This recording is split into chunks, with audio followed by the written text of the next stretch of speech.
me to eat, but never eats me. What am I?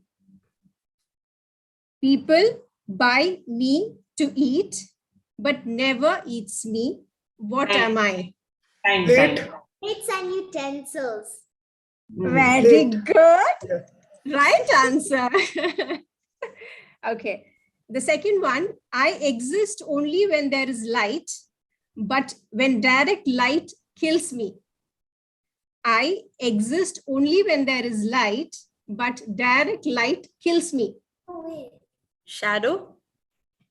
You're right, Tina. Take off my skin and I won't cry, but you will cry. Onion. Yes, right. I have branches, but no fruits, no trunk, no leaves. What am I? Bank. Yes. Wow, Dipanch, you're cracking most of them. Every evening, I get my assignment and I always fulfill it. But every time I do it, I get scolded. What am I? Alarm clock. Exactly. Very right. This is a simple one. Next one. It only increases, never decreases. What is it? Age. Yes, right. A monkey, a squirrel, a bird are racing to the top of a coconut tree. Who will get the first banana? Squirrel. No one. It's a coconut tree. Where's the banana? Yeah, right. Oh, I have no life, but I can die. What am I? Battery. Hair. Yes, right. It's a battery. People make me, save me, change me, raise me. What am I? People make me, save me, change me, raise me. Child. Money. Yes, it's money. All right, so that's all for now. So let's begin the meeting. Let me read out the club mission. I request each one of you to keep your hand on your heart and recite it along with me. The mission of a Toastmaster club is to provide a mutually supportive and positive learning environment in which every individual member has the opportunity to develop oral communication and leadership skills, which in turn foster self-confidence and personal growth. There are a few ground rules to the meeting. The taboo topics are sex, religion, and politics. Kindly refrain from speaking about it. Kindly ensure you switch off your camera or place them on mute. Answer the call only if it is an emergency. Always mute your laptop or your phone when a speaker is speaking. And always remember to applaud each one of them, because Toastmaster is all about encouraging each other. And also, every speaker, if you can actually adjust your camera before you speak. With this, I'm handing over the meeting to our acting president, DTM Anita Naidu. Over to you, DTM Anita Naidu. Thank you. Thank you so much, Toastmaster Seema, for beautifully handling the acting SAA role today. It looks like most of the members today and in the previous meetings have gone to visit India, to visit their parents and relatives. And so we see a famine in most of the clubs. And we do have some people who are flying at 2 a.m. and early hours, but that is because it's their profession. You'll get to know more about that person a little later. But before that, yes, it's time for me to open meeting number 48 of the Showstoppers Toastmasters. Welcome one and all to this wonderful meeting today. I'm calling it wonderful much beforehand because I know who all are the role players today, what all is in store for us in the next 1.5 hour. And so sit back, relax. We have a pilot on board. He's going to come in to give us how, a pilot is going to tell us how to polish. Okay, so we're just going to talk about that a little later though.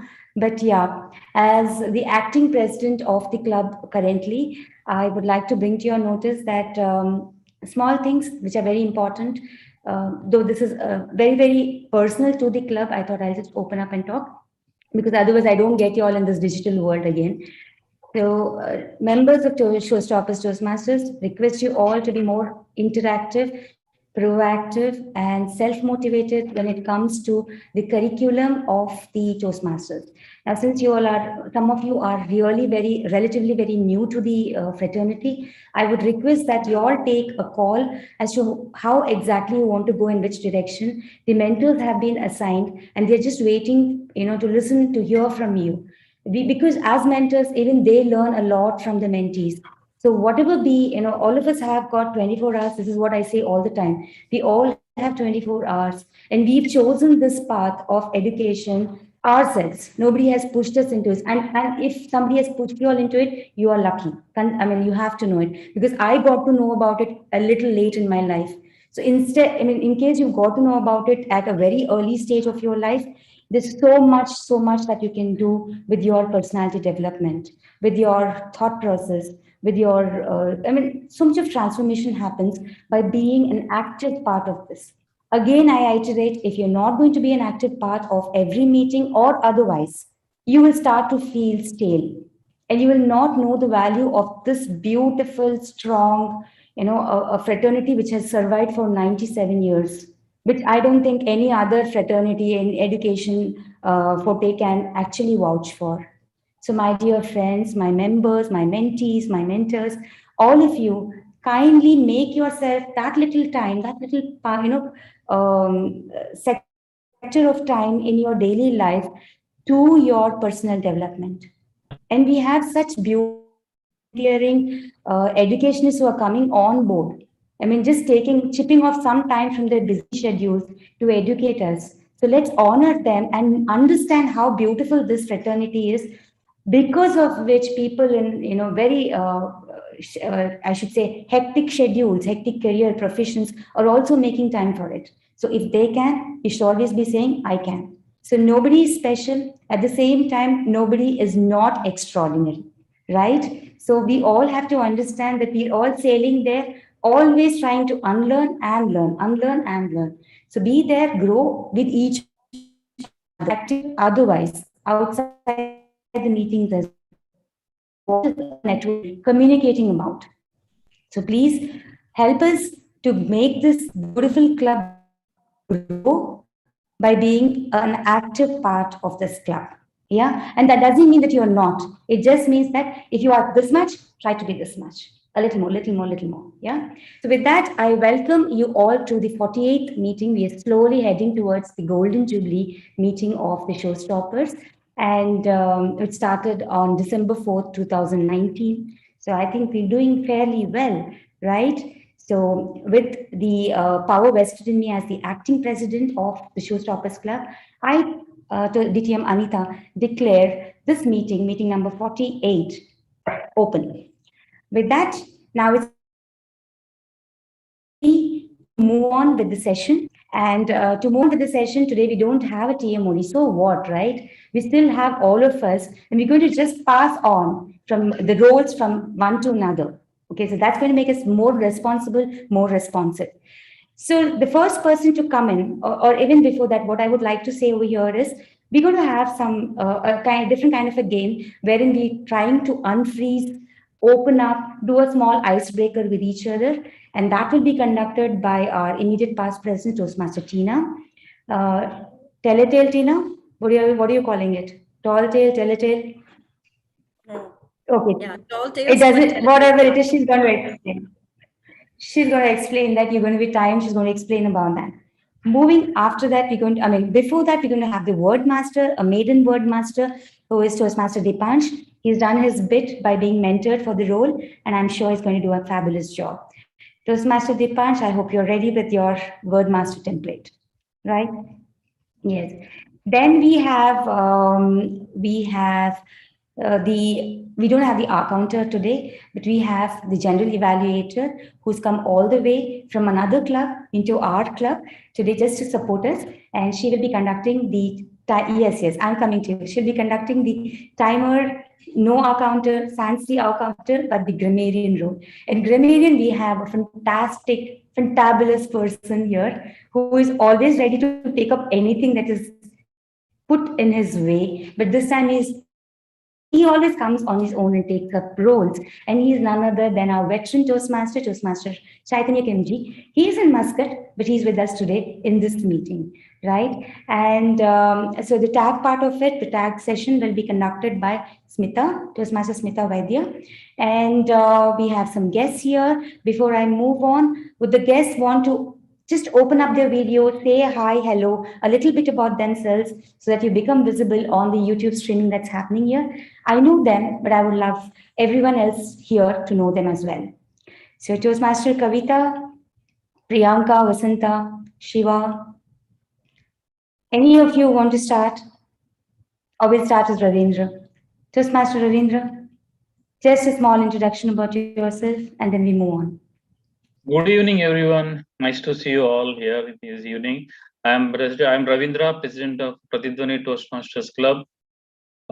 Thank you. Look forward to good session. Thank you. Thank you so much, Toastmaster Ravindra. Vasanta has opened her video. Vasanta, can you talk about yourself, please? Unmute yourself. Hi, everybody. I am Vasanta Lakshmi. And I've joined Pratidhwani Telugu Toastmasters Club very recently. I would like to benefit from Mr. David Griffith's speech today. So that's why I'm here today. Good. I mean, and I'm sure you're going to live up to that wish of yours. Toastmaster Kritika. I'm sorry, not Toastmaster, but our guest Kritika. Yes, hi. Kritika, yes. I hope you guys can, all of you can hear me. My name is Almelu Shankar, though on the Zoom call, I'm appearing as Priyanka. That's my daughter's account.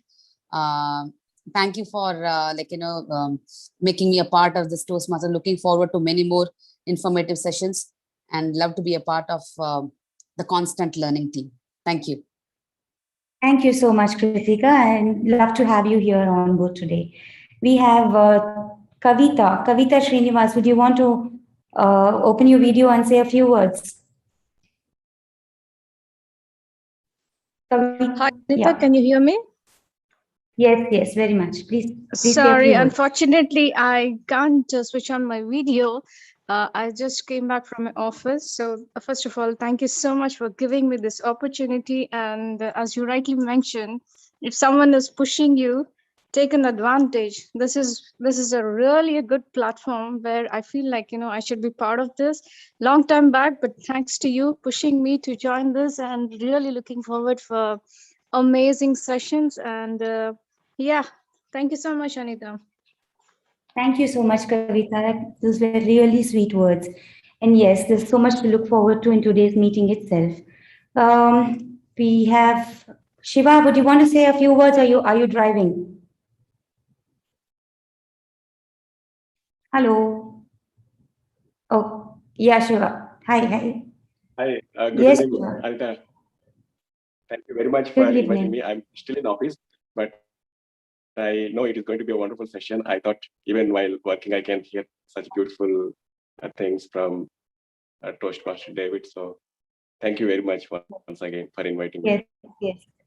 Very much. I know we can always hear, if not see him. But yeah, if you see him, you will benefit twice. Because he's a person with a lot of expression. So I think you should also see him a little bit, though you can switch off your video. Yeah. Thank you so much, Shiva.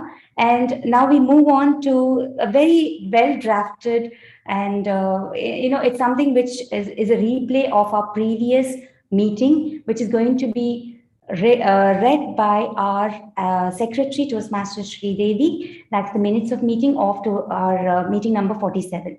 Toastmaster Sridevi, the stage is yours.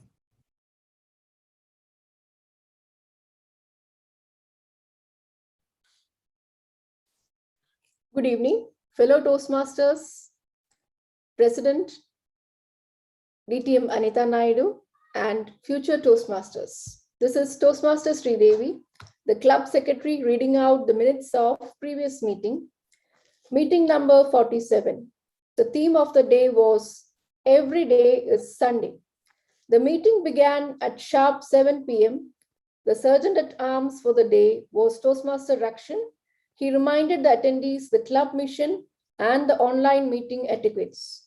Then came the presidential address by DTM Anita Naidu.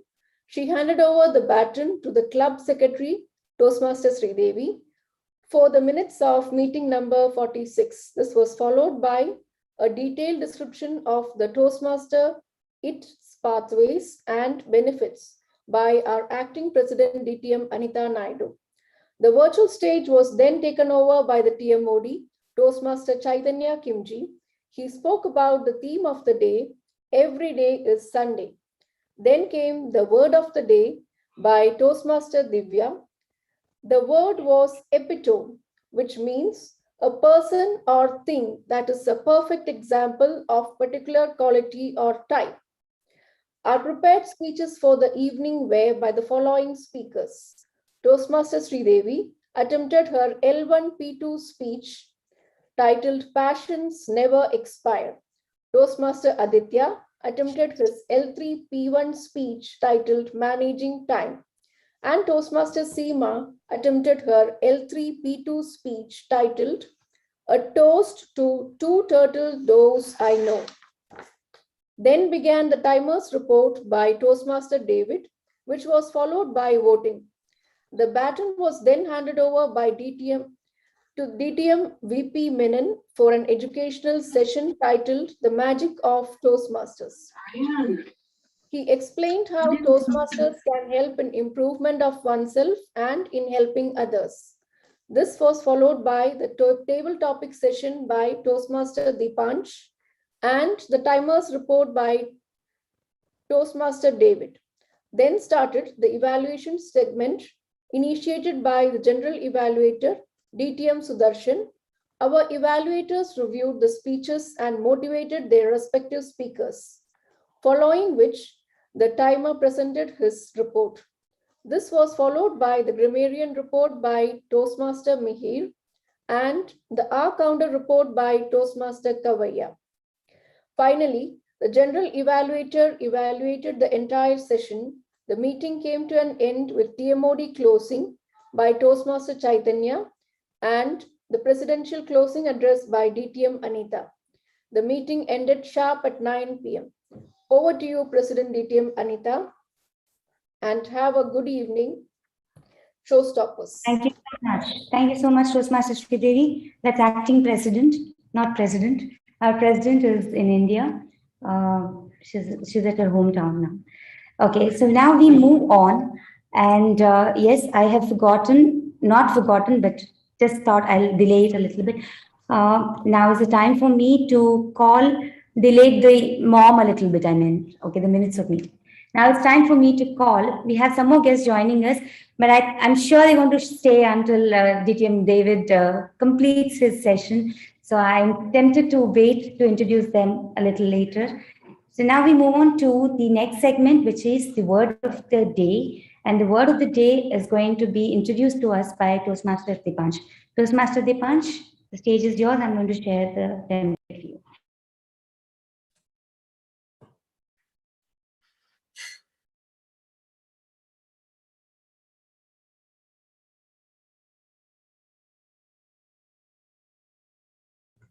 You can speak until then. Yeah, good evening, Toastmasters. Today's word of the day is elated.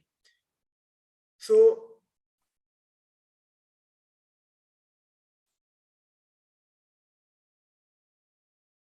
yes, so elated means to be very happy or proud, jubilant, or in high spirits. An example of elated is an elated winner of the elections. The synonyms of elated are delighted, proud, overjoyed, excited, joyful, and enchanted. Some of the examples of elated are, can you go to the next slide? One may feel elated post-workout due to release of endorphins. Star javelin thrower Neeraj Chopra made India elated by creating history as he became the second Indian to win individual gold at Olympics. So now I would like some of the Toastmasters to try the word out. So anyone?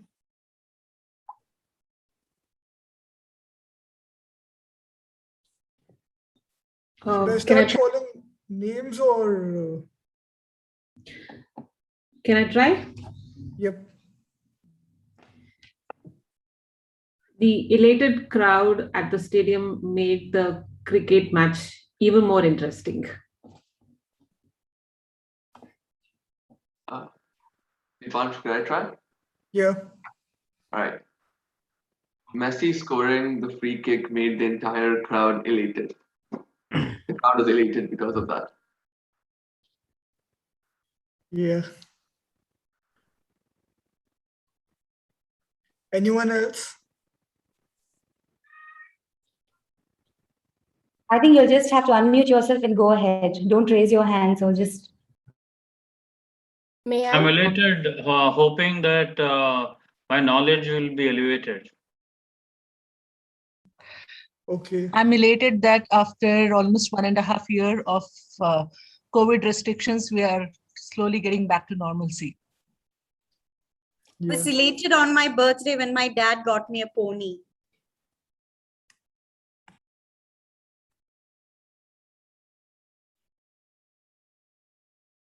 Sridevi. I'm elated to visit the Expo 2020. Okay. Miss Vasanta. You should be elated that it is being hosted in a country where you are currently staying. Yeah? Yeah. Okay, yes. Yes, over to Dipansh. Yeah, I think Miss Vasanta is raising her hand. Yes, she's done it. She's already said. Anyone else?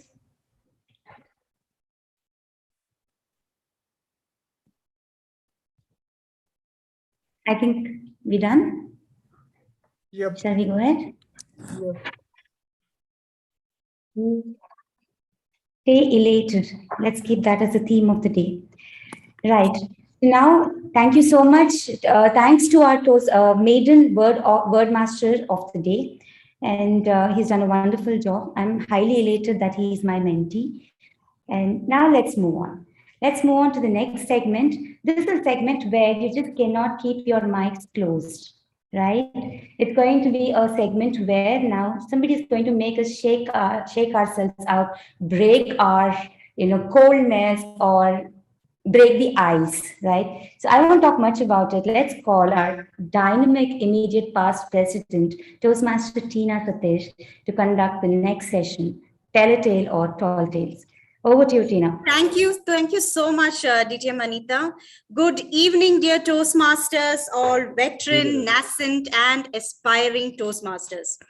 Welcome to the Tell a Tale segment. Okay, now this is a segment where you are invited to become storytellers, who are both interesting and be innovative and imaginative as much as possible. It's all yours. The stage is all yours, wherein you can make it into whatever you want to. Now, this form of Tall Tales will be in a tag form. Now, this is not to be mistaken or confused with our evaluation team. No, it's not the timer, counter, and grammarian.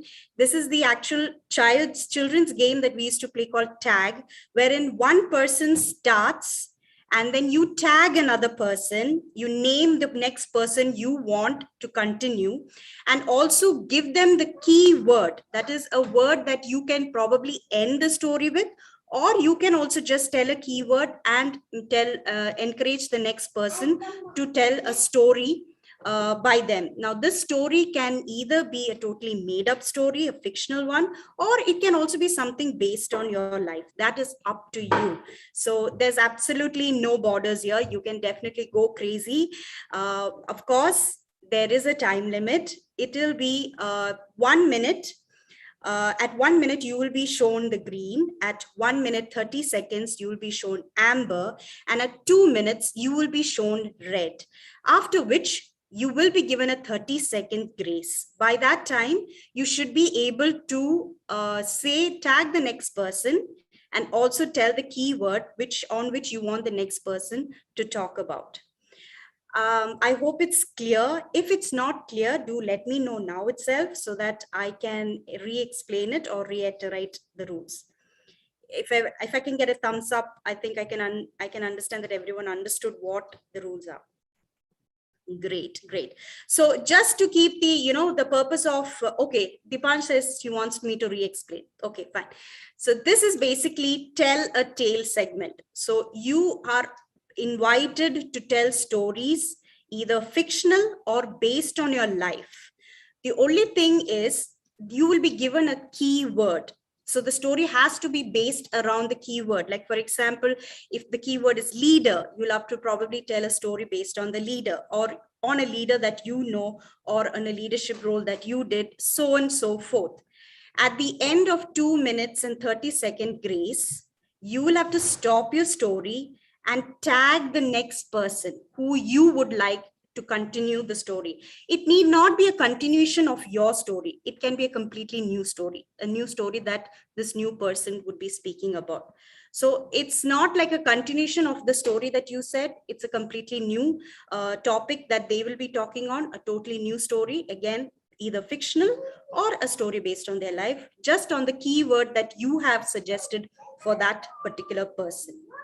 So in keeping the purpose of time and making sure that we keep time, I would suggest that you have a person in mind before you start speaking, so that as you end your speech at the end of 2:30, you know who to tag and you know what keyword to pass on to them.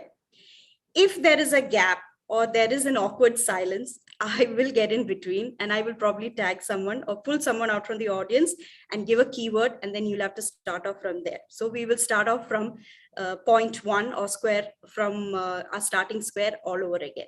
Okay, since I'm spearheading it, I shall start the tale and with a keyword, and then I will tag the next person who will have to continue. Okay. Once again, I'm telling the time limit. It's at 1, you will be shown green. At 1 minute, 30 seconds, you will be shown amber.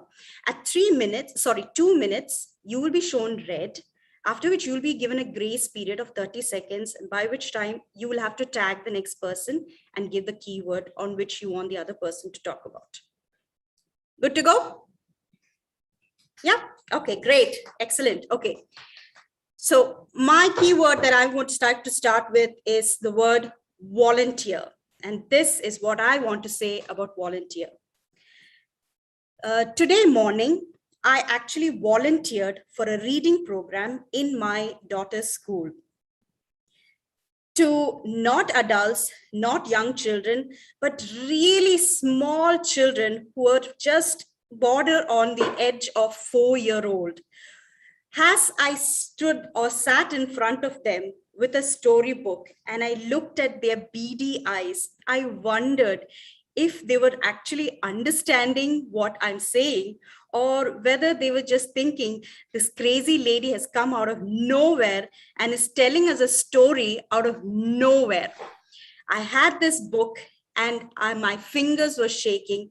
I don't think I was this nervous even speaking to a group of adults, because I think kids, they have absolute open minds and they have no filters, and they can definitely tell you when a square is a square or a circle is a circle. So you have to be careful what you're talking about. But it felt wonderful to volunteer my time to these young child, and it felt good that I was actually doing something towards shaping these small minds who were at a very formative part of their age. I hoped that as I told the story, they were making the images. When I told about Gerald the giraffe dancing around, I was hoping that in their minds, they were imagining Gerald with his long neck jumping around. And I'd hoped that next time they would also want to volunteer their time to probably enact a play or enact a children's story, or maybe even a fairy tale Grimm, who knows.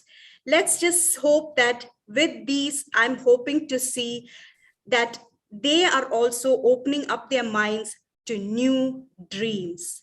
And with that, my keyword is dream, and I am tagging DTM David. Why not you?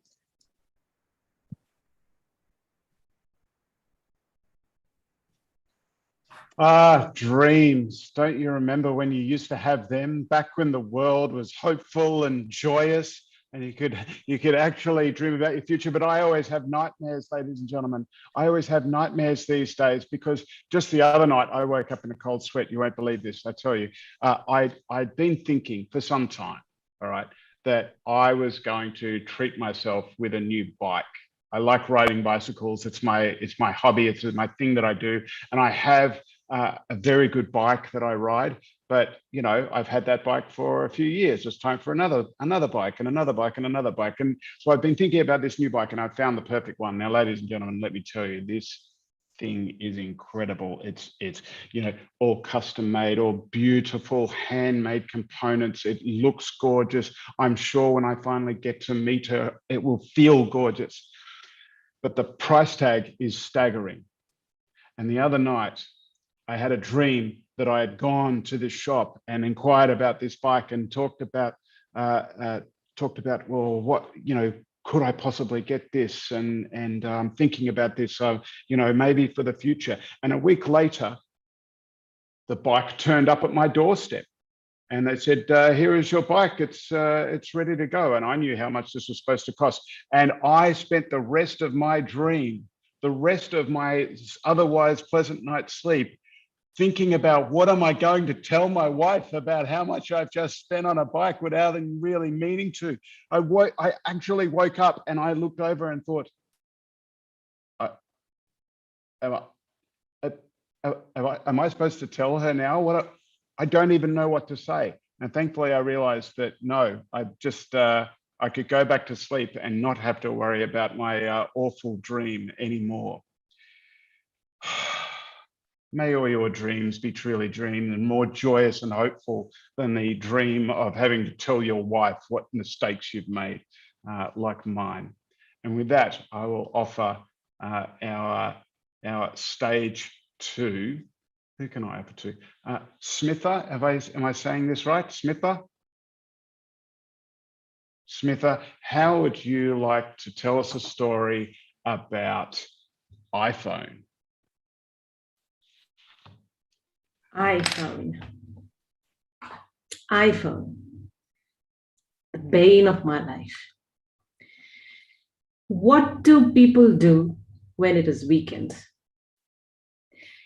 They go to beaches, they go to malls, they go to good restaurants and enjoy their time. But what does my family do? Spend all their time standing in a queue, waiting for the new iPhone to be released. Really? Was it just 1 year back? Tim Cook came on the screen and said, the most fastest phone, the most slimmest phone, this phone with 3 cameras. Now what have they come up with? The phone with 4 cameras? Do we really need? I am not going to look any better than this, no matter how many number of cameras do they add to the phone. Really? People, don't spend so much money. Don't spend so much time standing in the queue, waiting for that phone. Please, please try and enjoy your life. There is life outside of that phone, whether it is Apple, whether it is Google, or whether it is a Samsung. Let's get out of that phones. Let's talk to people in real life. Shouldn't we all be doing that, isn't it? Let's get back. See, the world is now open again. Thankfully, we are out of COVID. We don't need to get glued to those screens once again. Let's get back to real life.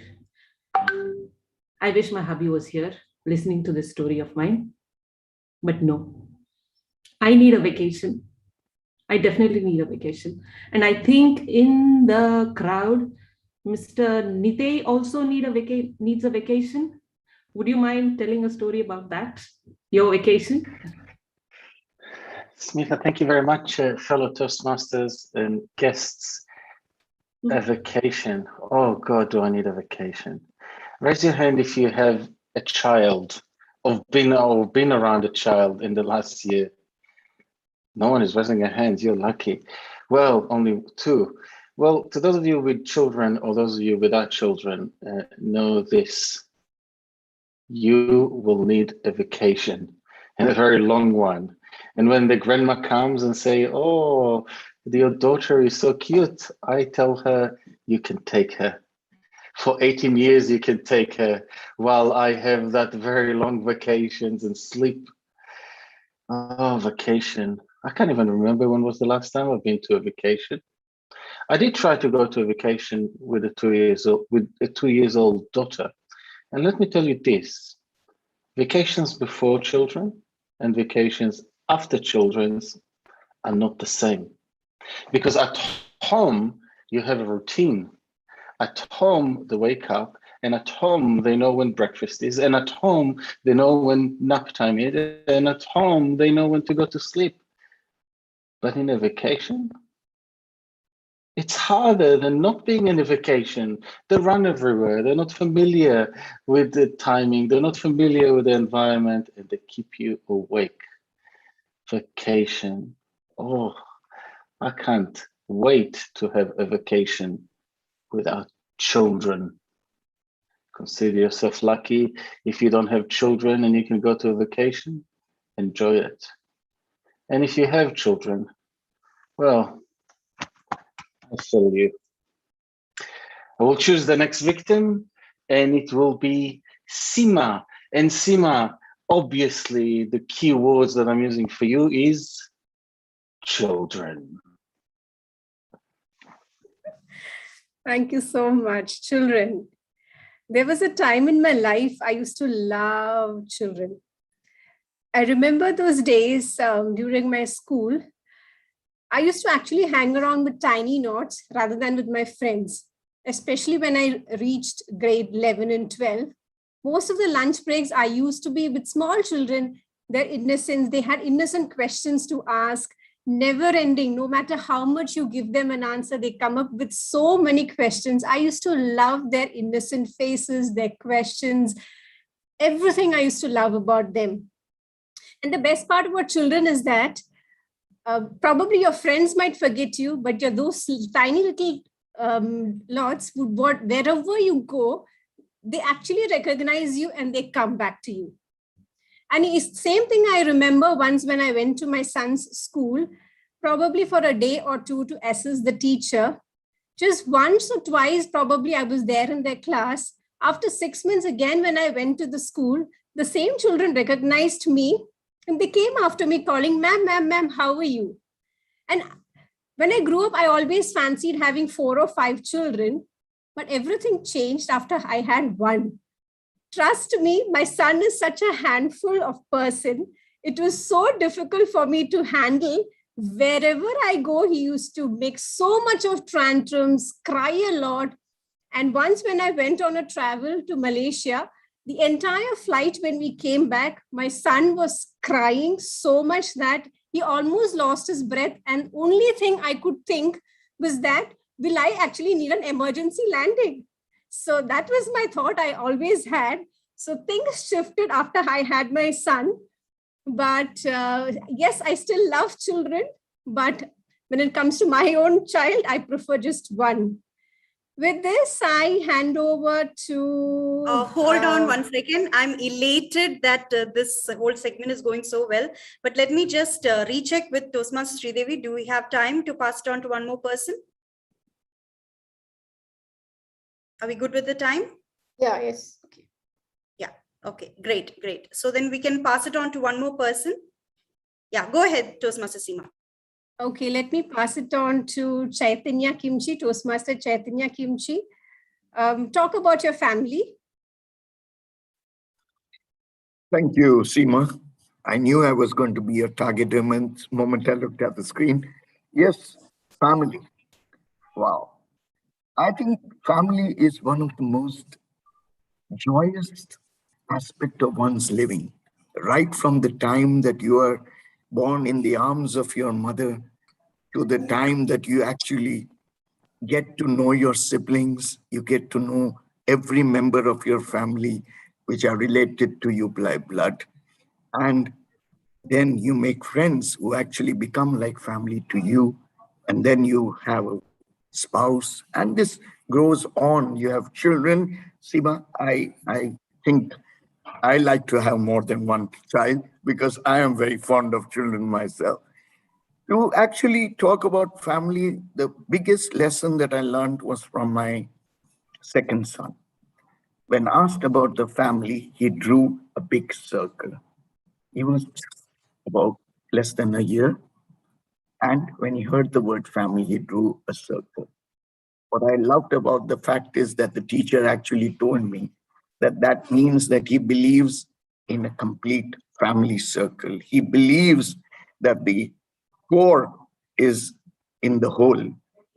And that is where I found that he will actually be the bonding factor.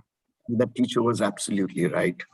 The second son of mine has really been the bonding factor in our family today, be it his nephew who was just born 7 months back, or be it his grandparents whom he cares for more than anybody else in the world, and of course his elder brother whom he pours his heart out to. He has taught me many a lesson about family. I have been a loner myself actually, but he is the one who really made sure that every member in the family is well connected. He keeps a smiling face. And if we get a frown from him, we know we are making a mistake. Family life, family is one which stands steadfast in thick and thin. You have friends, as I said, who are also like family, but when you are related to them by blood, stick to them because they are the ones that matter. Over to you, Madam Tina. Thank you so much. Thank you to everyone who participated and also our avid listeners also in the audience for making this segment a wonderful success. With that, I pass on the virtual stage to DTM Anita to take on the next segment. Thank you. Thank you so much, Toastmaster Tina. And that was indeed quite I should say it was an ice-breaking session. We got to listen to so many people without using the term called table topics. Because table topics normally brings all your confidence to the table, right? And you just close it with a nice small tray. But then here you have something you're trying to open up because you want to talk. It's just a talk, but still you have open up, unfrozen yourselves today. Now, to move on further, we have something very exciting, something for which that part of today's meeting, for which everyone is here. And quickly, before I go further, because I just can't stand this, I can't stop this any further. I will call DTM David to just come over, invite this very special person who is talking, who is in turn praising DTM David on board to the Showstoppers meeting, and then I will take it back from DTM David. DTM David.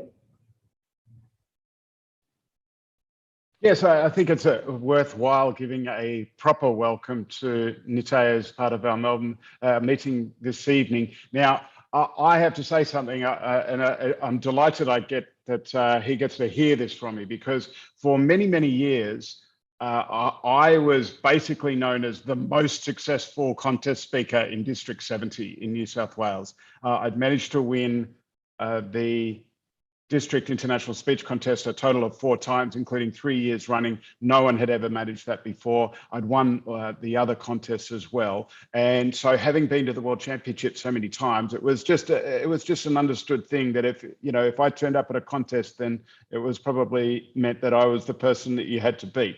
And that was just the fact of life. And I can no longer say that's true because this year, I believe, he'll correct me if I'm wrong, but I believe in his second time winning past District 70 and attending the World Championship of Public Speaking or the International Convention this year, Nite not only got through the regional quarterfinals and through the international semi-finals, he, out of all of the speakers attempting the international speech contest from all around the world this year, he placed second, the first runner-up for the World Championship of Public Speaking. An incredible achievement by any measure. And I think the best result for a speaker from District 70 since 1990, I'm going to say, was the last time we had a world runner-up. So I'm indeed honoured that Nite would get in touch and come and join a meeting. Seeing I'm glad I shaved and tidied myself up, and I'm looking mildly professional. But ladies and gentlemen, I think it's worthwhile, and maybe when we get later into the presentation, he'll have some thoughts to offer at various points. But I think it's worthwhile if we all recognize that we're in one of this year's very best Toastmasters speakers present, and give a warm welcome to from District 70, New South Wales, Australia, Nite. Welcome. Good to see you. I'm loving this. I'm really loving the way mutually you people are appreciating each other for your talents. This is what Toastmasters is all about. And I'm glad to be a part of this fraternity. And I'm going to keep vouching for this and repeating this very many times. So with that, let's move on now. We have a person who's very, very exuberant, but that's just not his adjective. I mean, not the adjective that I'm going to use for this person, because this person is like, he doesn't respond immediately, religiously, but then, and you kind of, will be palpitating, will he be taking up this role? Is he there? Is he going to be on time and stuff like that? But I think over the past so many meetings, I've tried to understand that this man is going to, just be this. Once he is committed, he's up there and he's doing his work. Now, whether it could be 1 day practice or 2 days practice or a 10-day practice, he's all set to give us a speech which is from his own heart. Okay, and he's going to talk about the gap years in his life. I'm just opening up the title here. The gap years is the title. Am I right, Toastmaster? This is Toastmaster David, the speaker, the target speaker, who is going to be evaluated by DTM David. Yes, David. Am I right? Is it the gap? The gap year, yes. The gap year, yes. And this person, even before I hand over the stage to him, is a podcaster. Okay, so and he has brought onto the stage very many people and interviewed them, and there's so much that he can add value to by saying it himself, maybe a little later or before he begins.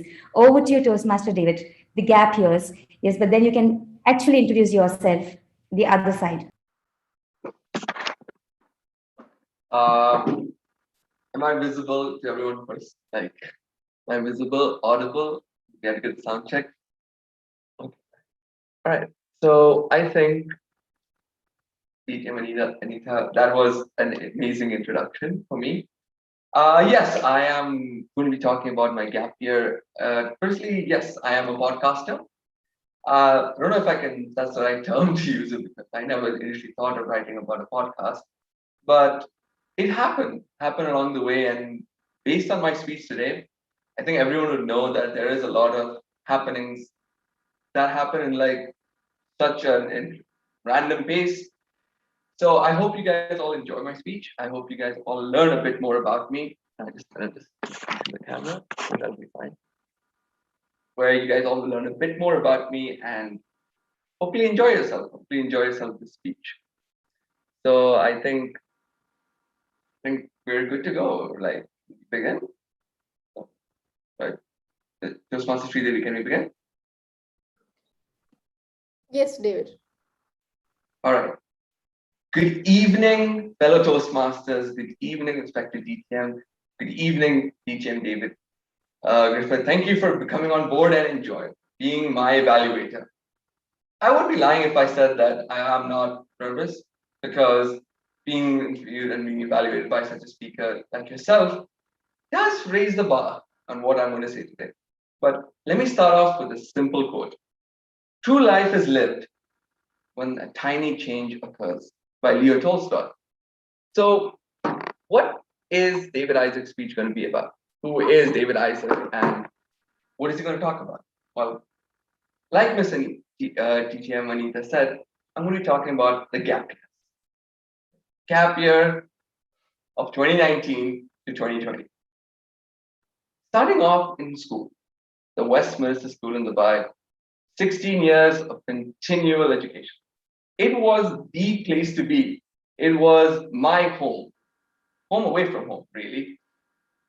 I had known nothing else. People used to tell me how they've moved schools so many times over their life. They've gone to 2 schools, 3 schools, 4 schools, 5 schools. And I was like, I've been in 1 school. That was the place where I got molded. I was given leadership opportunities. I was given contest opportunities to go up on stage to a wide variety of people in front of different schools, in front of colleges, to speak my heart out. Well, for business or for public speaking. And I felt so at ease. That was what I thought life would be like. A smooth sailing road, where everything sort of was handed, where everyone loved you, everyone wanted you to succeed, everyone wanted you to be the person, the star. After my A-levels, I realized my school life had come to an end. Year 13 ended, my A-levels are completed. But what's next? You're in one place for 16 years. You sort of think, what's next? What do I do for the next future? Go to university. You'll have the best 4 years of your life. Really? I mean, what do I do? What do I study? Like, I know I have a specific subject stream, but is that really what I want to do? I've known one routine for a long time. Can I drastically change that? I contemplated. I thought about it. Am I just going to be part of the herd? My parents certainly never made me feel that way. They told me, my teachers told me, you're special, David. You can change the world. So am I just going to jump into something that makes me part of it? I mean, I don't know what I'm doing next. So I decided to do something that is not very common in JC households, or at all. I've only heard about this in TV shows. I've read it in books. I've watched it in movies. Taking a gap year, taking a break from education. Many people were surprised. They were like, really? You're throwing away your future. You're going to be left behind. You're going to be behind. Behind who though? Behind my friends? Behind the rest of the people who are going on board this year? But what about me? What am I going to do? Like, do I really just want to be part of the crowd just so that I can fit in? No. My parents were so supportive, and my brother was so supportive that you can take the break to find who you are. And that's what I wanted to do. I really wanted to find who am I after 16 years of school? Who is David Isaac that is not associated with TWS? This is what I thought. I stepped into my first internship. My first internship at a company called Kids DXP. Wow, that's a blessing. That's number one blessing. Usually you don't find students getting a job directly after school, and that too a proper job. Was it? Isn't that great? I'm so positive. I'm so excited. I'm ready to go for it. They're going to love me like they did me in school. Reality hits. Work is not like school. Work is hard. Work is tiring. Work has a lot of demands. Am I going to be discouraged? Am I going to change myself? No. this is what I realized. In this time I'm over at work, I'm going to be the best. I'm going to do my best. And for 8 months, that was what I wanted to do. I wanted to learn from my mentors who are there in the world. They have more experience than me, but you can always learn. You don't have to be scared about that. I went up there and I told him, I want to learn from you. And he was responsive. The skills I learned from my mentor transferred into what I wanted to do next in my life. That was to pursue law. I thought I found a goal. I started studying for my exam. But what happened next? I think we're all familiar with it. COVID. COVID happened and we were like, what's next? We can't move. We can't get out. What can we do next? Zoom happened. Everyone was on Zoom. Everyone moved from Zoom from different parts of the world. And I thought, can I use my talents over here? Can I do what I learned in my workplace on Zoom? Yeah. Talking. Public speaking was the platform for me. We could use a show, a platform like Zoom, to interact with many different people, like we're doing this meeting right now. And I learned, you don't have to have the best material, best content. You can do yourself. You can be yourself and be ahead of the game. That's what public speaking taught me. And that's what my mentor told me. David, you're a star.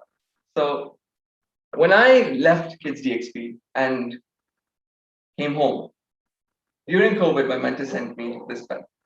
He said, David, you're my star. You did the best work possible. Thank you. And my main message, what I want to share with you guys, what I learned during my gap year, is that change is necessary. Do not be part of the herd. You are your own person. You can be the standard. Thank you.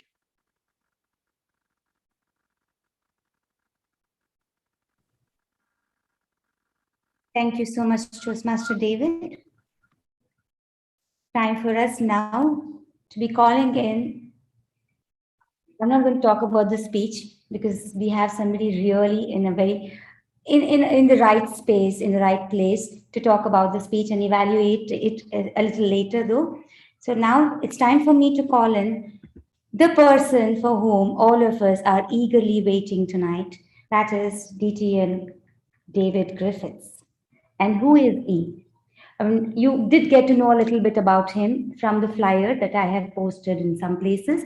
Nevertheless, 15 years a Toastmaster. So my dear friends who've been here for 1 year, 1 month, 2 months, and are trying to find out what it is, you need to stay there, survive, understand, because it takes quite some time to know where you can reach. 15 years in Toastmasters, 8 times district champion, in District 70, District 90, Australia, 4 times World Championship semi-finalist, 4 times, not once, not twice. And he was the past president, he's the past president of DIC2 Toastmasters in Dubai. And that's it, only there in Dubai. Parramatta Toastmasters in Sydney, Stage Time Toastmasters in Sydney, Flying Toasters in Sydney. Right? And this person who is a part of the Flying Toasters in Sydney himself flies a lot. I mean, not only with his words, but also he flies the aircraft, right? He's an international airline pilot with 18 years flying experience. So what else do you want to make us feel elated to be on board today here at the Showstoppers meeting number 48? So DTM David, and yeah, before I hand it over to him, we have his wife here, his better half, DTM Belinda also on board. Would you want to open up your video and say hello to our Toastmasters here, DTM Belinda? Is she in there? Okay, maybe she's here just for the speech. Okay, we get a clap from her. Yeah, so let's move on. Toastmasters, you got to gear up to listen to the most astounding. Why am I calling all these? Why am I using these adjectives? Because I've heard him before, and it has really changed my way of speaking. So I think it's time to call in DTM David Griffiths. DTM David Griffiths, how are we going to polish our contest speech? Over to you.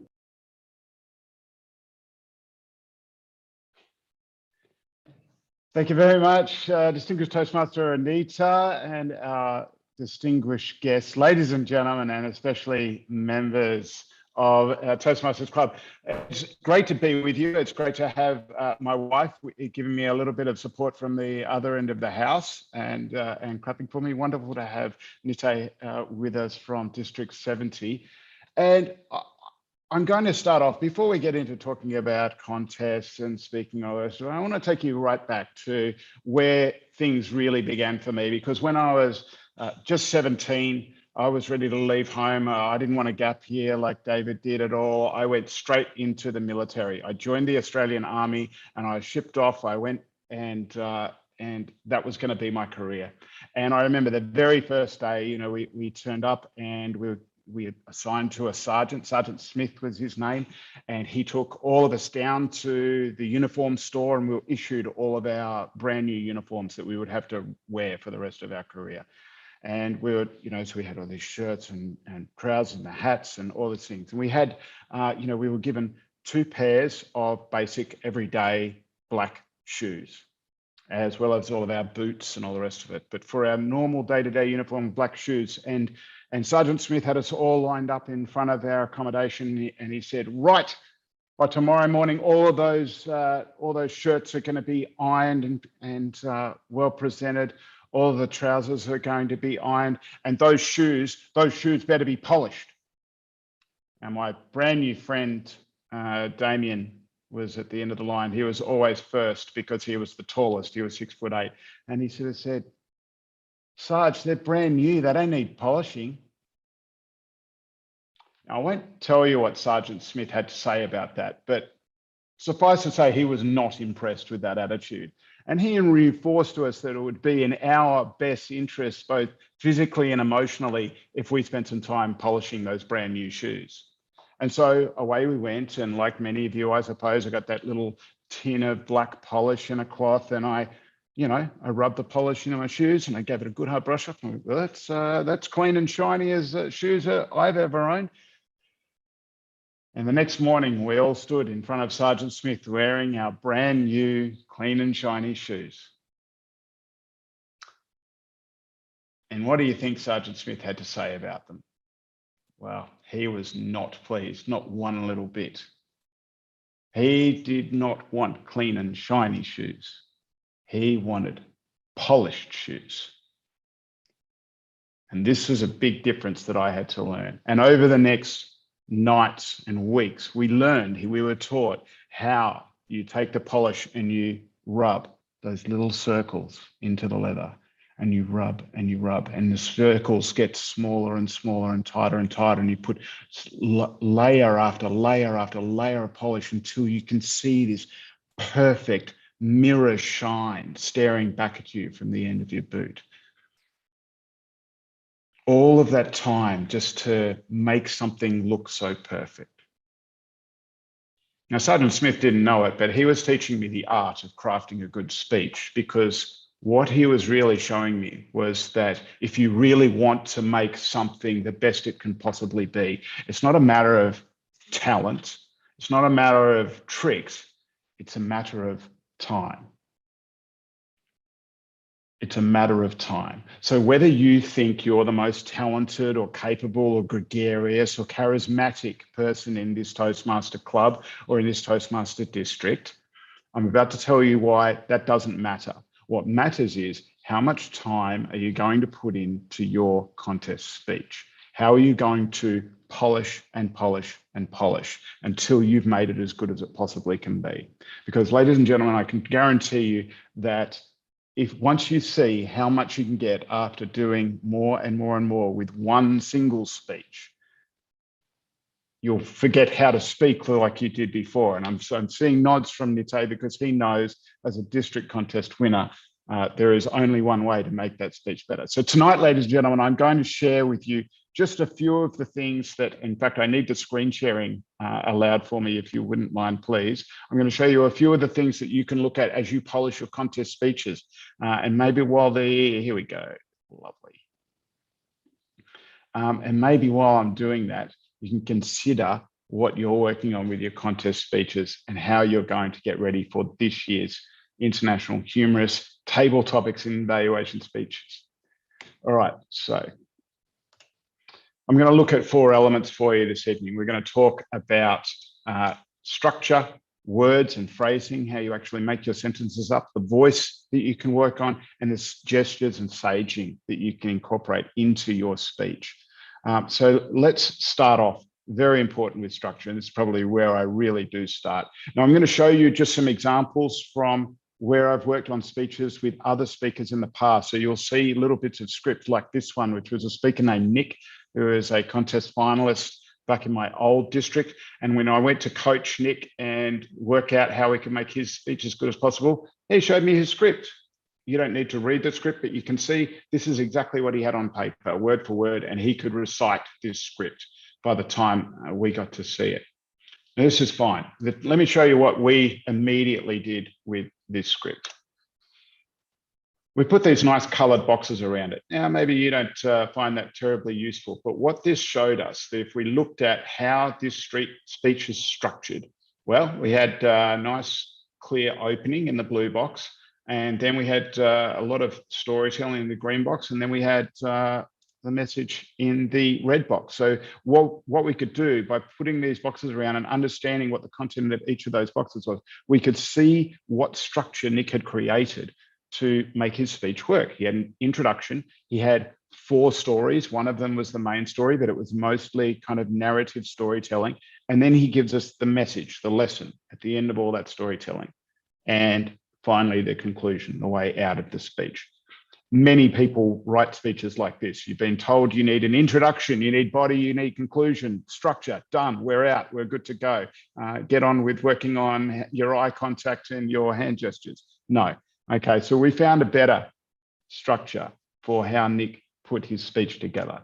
And we looked at the need to break down the story a little bit more and intersperse it with little bits of the message, just little parts of the message, so that the audience could play along and understand what this speech was about as he was telling his stories. And that made the conclusion a lot more powerful. And what we ended up with was this. So as you can see, it looks a lot more complicated, but it's actually a much easier way of tracking how the speech works. And if you look at just a single line, 2 sentences only, you can see, so as still an ugly duckling, an unemployed ugly duckling. With that single line, he summarizes the message from his story and allows the audience to move on. So by incorporating all of those little parts of the message, little parts of the message along the way, he was able to polish that speech much more effectively. So if you're writing your script, consider whether you can put boxes, nice little boxes, so you understand what the structure of your speech is a little bit clearer, and you can understand what you're trying to do with the structure of your speech, so that it can be more than just introduction, body, conclusion. Now, let's talk about words and phrasing, because I tell you, there's lots of wonderful traps in here. And again, I can show you some little examples of how we polish to get better words and phrasing through this particular element. And where has my, excuse me.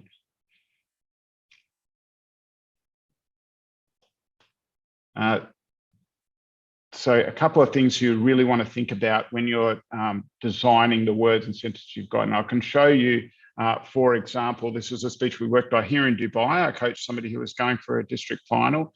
And there's a few phrases that really stood out as not necessarily being short and punchy enough. So just by looking at each one, going over it again, we could see some ways out. So here's a classic one. First line of the speech: raise your hands if you've ever said something and wished you could take back your words.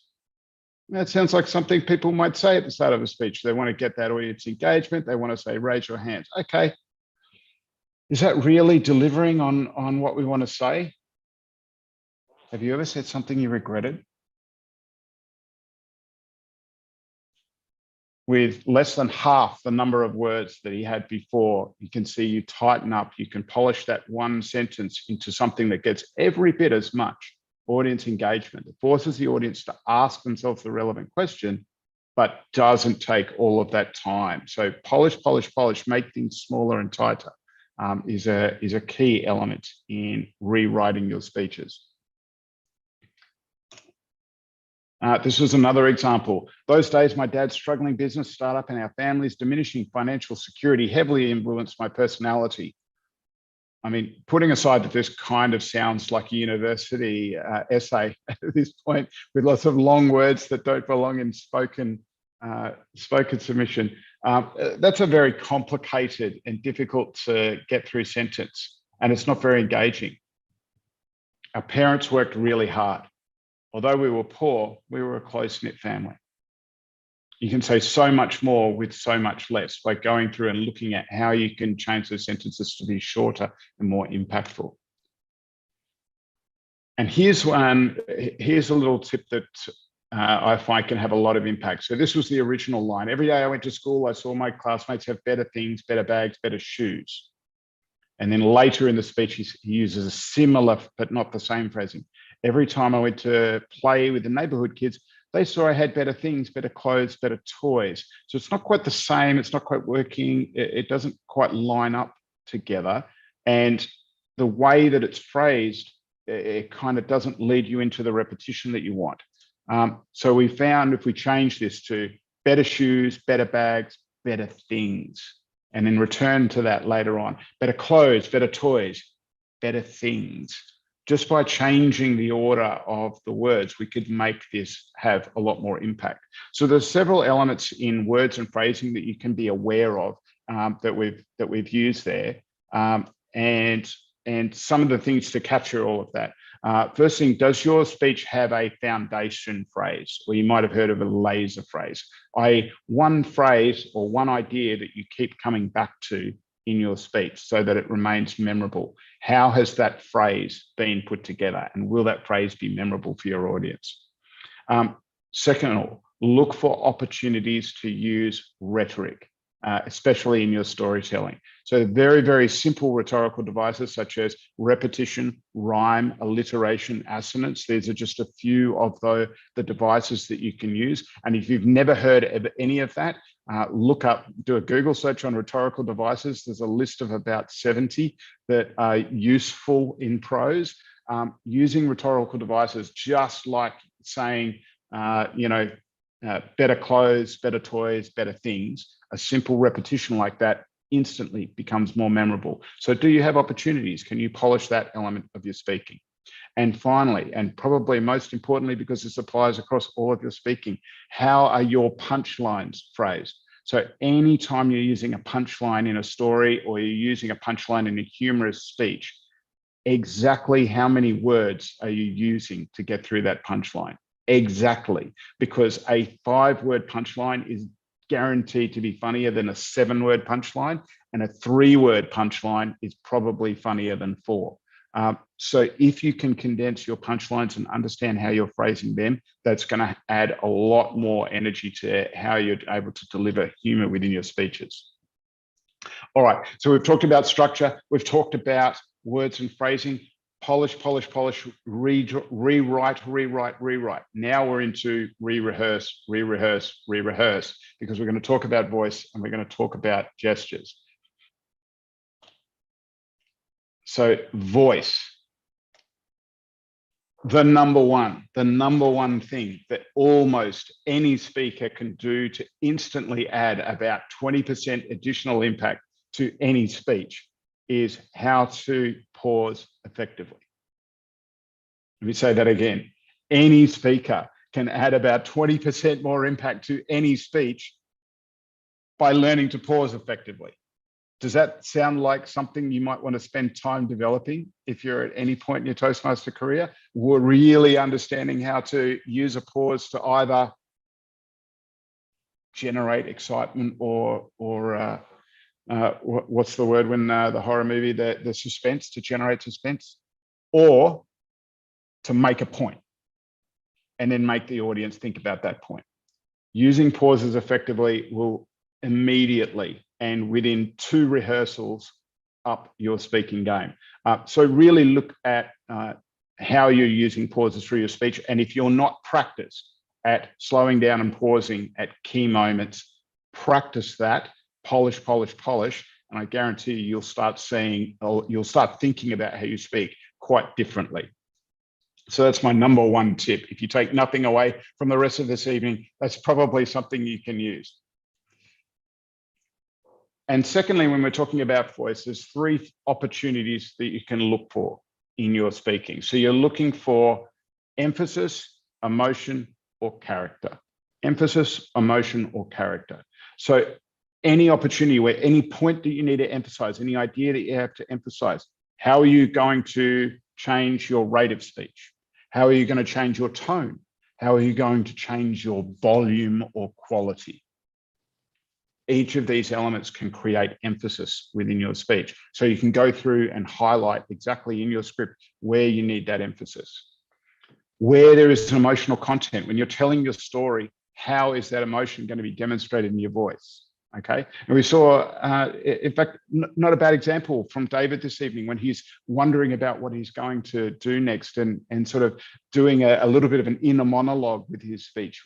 We get a sense that this is, someone who is wondering what he's going to do, that he's not quite sure of things at the moment. So these are just even the simplest emotions that can come into. But if you're going to do those big emotions, if you need to show a character in your speech that is distraught, that is sad, then you need to capture that with a voice. You need to show a character and allow us to hear a character that is breaking down. If you're showing a character who is elated and out of control and so excited they can't believe this is happening to them, then your voice needs to carry those characteristics.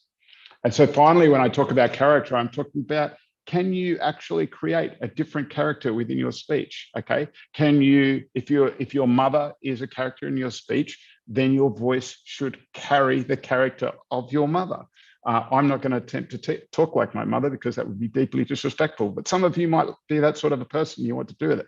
But what I'd like to do within some of my speeches is try to incorporate characters from other nationalities, and without being completely disrespectful or racist, I can do, I could do a little bit of a South African accent. So it sounds like I might, be from that part of the world. I will never, ever, ladies and gentlemen, attempt an Indian accent because I know that I will not do a good enough job with it to be considered anything other than disrespectful. But I'm quite happy to take on a Yank because they're easy to take the mickey out of. So just incorporating some of these different types of characters with accents, with quality of voice gives you a lot more vocal range, and that's going to pay off when you're including characters in your storytelling. Now, here's my last tip on voice, and it's the worst tip, but it's absolutely necessary. Now, this might be more the rage these days with podcasting and YouTubing and TikToking and all the rest of it. People are much more in the habit of recording themselves these days, but I've got to tell you, ladies and gentlemen, listening to myself, listening to a recording of myself is the absolute worst thing I've ever had to do. I would rather eat a snake. I can't handle the sound of my own voice, but I know it's an absolutely critically necessary element of being a better speaker, recording myself and listening to myself.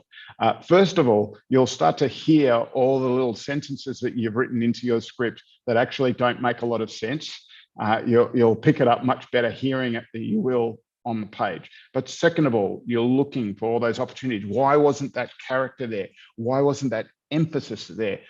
Am I pausing when the audience needs the opportunity to think about what I've said? So you need to record yourself, you need to listen to yourself, and you need to take notes once you've listened back and go through and re-rehearse, polish, polish, polish. And finally, so then we could talk about gestures and stage work. So all of this polish is starting to get to and exactly how we move around. Now, I've got to tell you as well, this is a changing art form in the era of Zoom. And in fact, Nite is probably one of the best people to speak on this, because if anything defined his performance in the World Championship this year, and perhaps some of you have seen it, he incorporated what was actually an extremely simple gesture and body movement that created a huge amount of impact in how his speech was structured and carried his ideas. So I'll let you go and look at that on YouTube later, but a simple element of gesturing in this particular stage can really set the speech apart. Last year's world champion, Mike Carr, similarly used this frame particularly well. So the Zoom world is not something that I've necessarily mastered yet, but never forget that even just when you're stuck within this little screen, you've still got a huge amount of depth to work with. And every single movement you make, every single element that you bring into this screen will have an impact for your audience if you choose to use it. So there's lots of polishing to still do in this space. And when we get back to working on a live stage, which inshallah will be very soon for many of you, then moving around on stage and how we use our bodies will become just as important as it ever was. When we looked at one particular speech, for example, before the speaker had started polishing his movements, I got one of my friends to track exactly how he moved while he's delivering a contest speech. And we found that he moved about the stage like this. And it's interesting, without any plan whatsoever on what his position on stage was going to be, he's managed to move all around the stage, but none of it meant anything. None of it had anything to do with how the speech was structured and how his ideas were delivered to the audience. So start simple, is probably the best advice. Start from the center and move when you need to, move when it is necessary to come into your speech, and track that. Come up with a plan. So when you're writing your speech, when you've created that script, incorporate a plan for how you're going to move on stage so that you know where you're going to be positioned. If you have a plan, your body is likely to at least try to follow that plan when you finally get up on stage and use it. Otherwise, the other key point, and this is ever more important when we're talking about Zoom, the other key point that you need to script and plan for and work on and polish is your face, your facial expression. How you present your face to the audience is incredibly important. And people often, get worked up with themselves. They're nervous, they've got a particular type of energy that they're trying to get ready to deliver. They want to challenge themselves. They want to be ready to go with all they've got. And they forget the first thing they do is they come up on stage and I'm ready to speak. I actually had a very good friend of mine was preparing for a humorous speech final.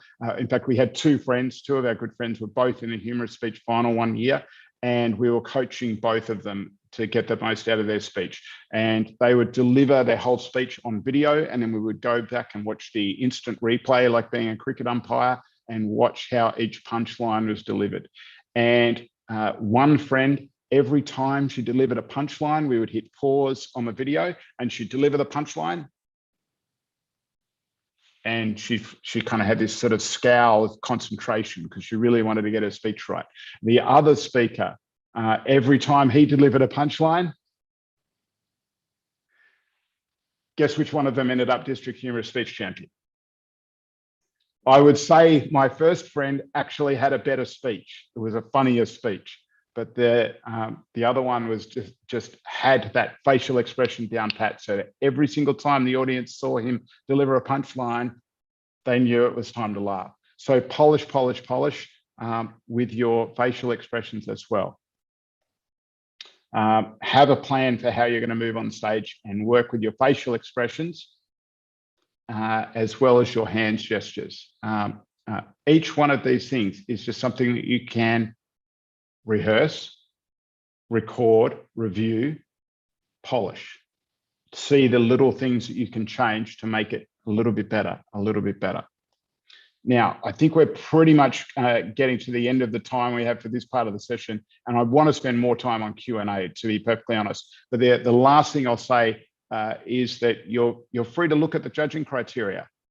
We can go through the judging criteria and see how international speeches are judged according to the Toastmaster tradition. Have a look at that. My personal opinion is I try to write the best speech I can and rehearse the best speech I can. I try to polish until I'm happy with the speech.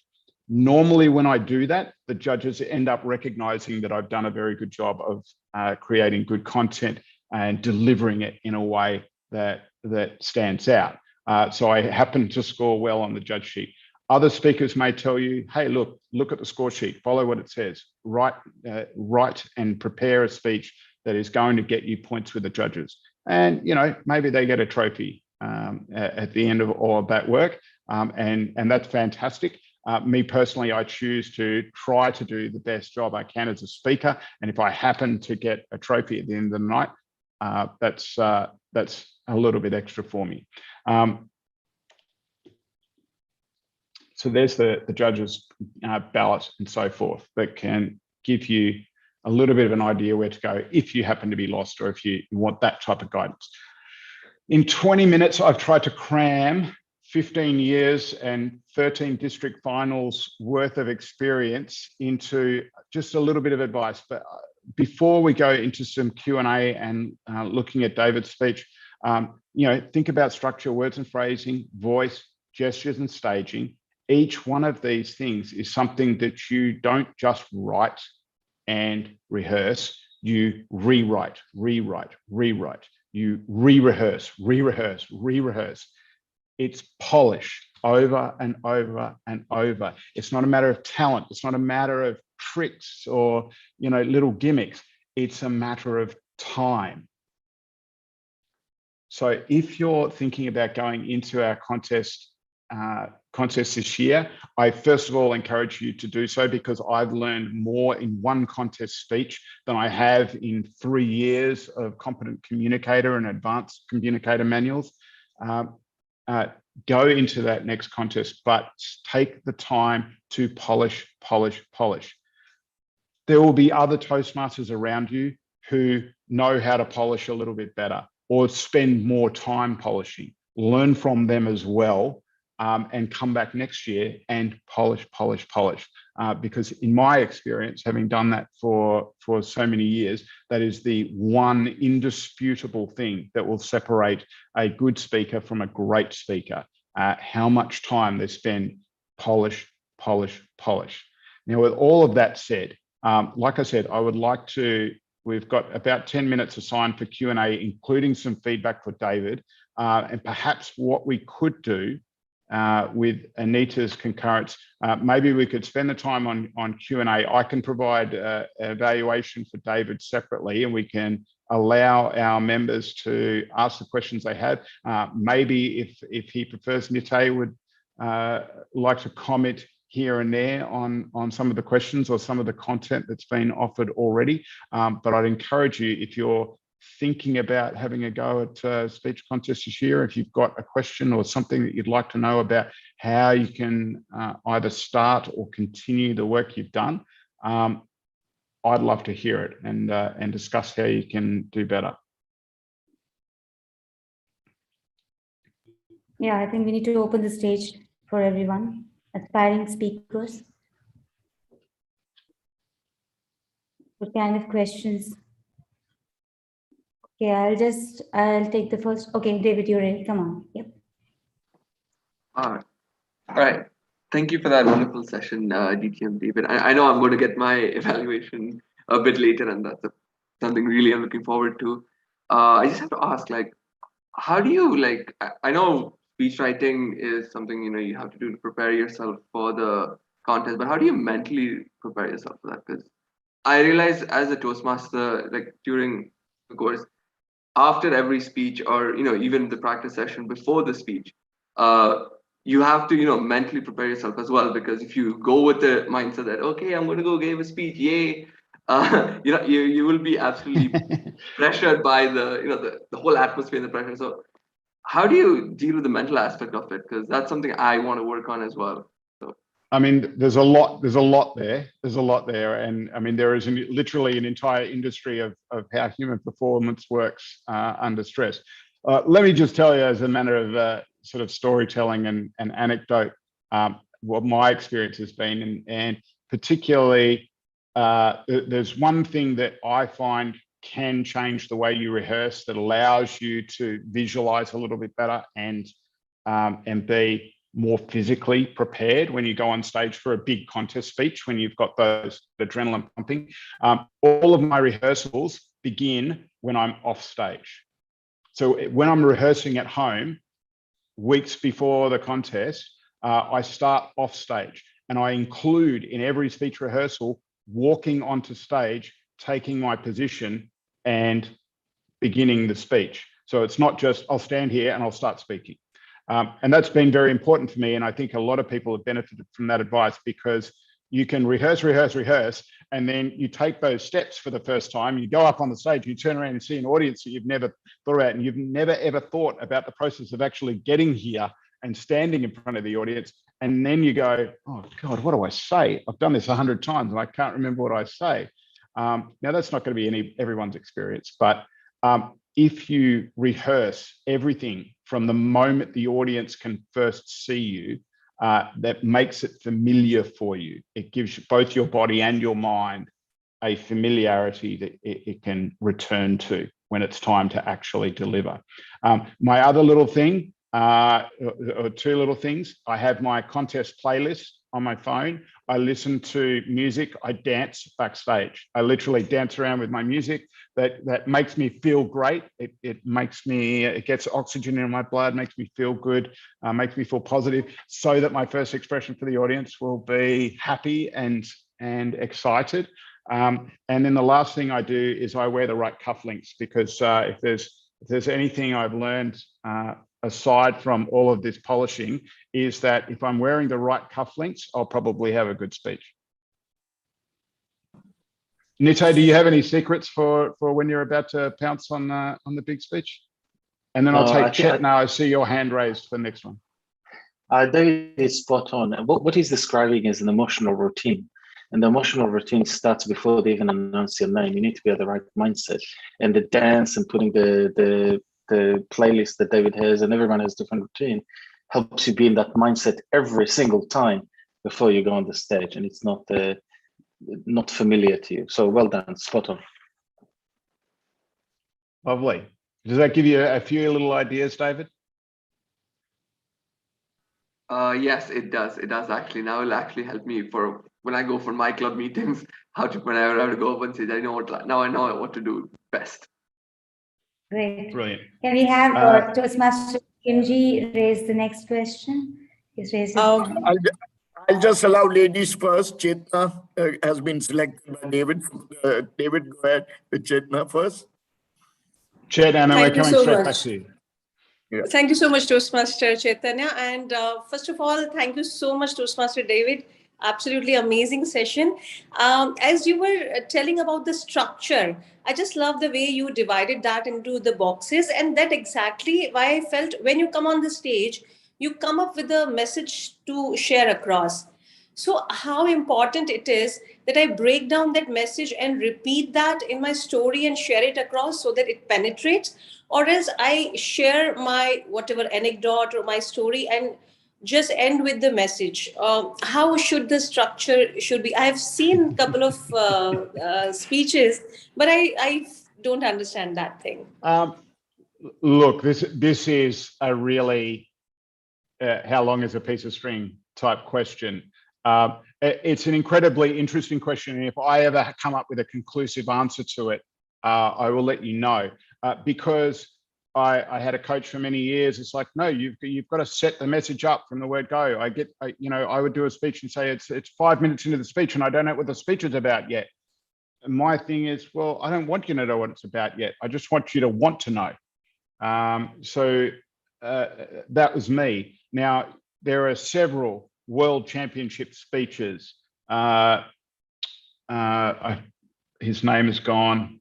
Just also Ed Tate's world championship speech, and Russian chap, Nite will correct me, 2013. Spent an entire speech.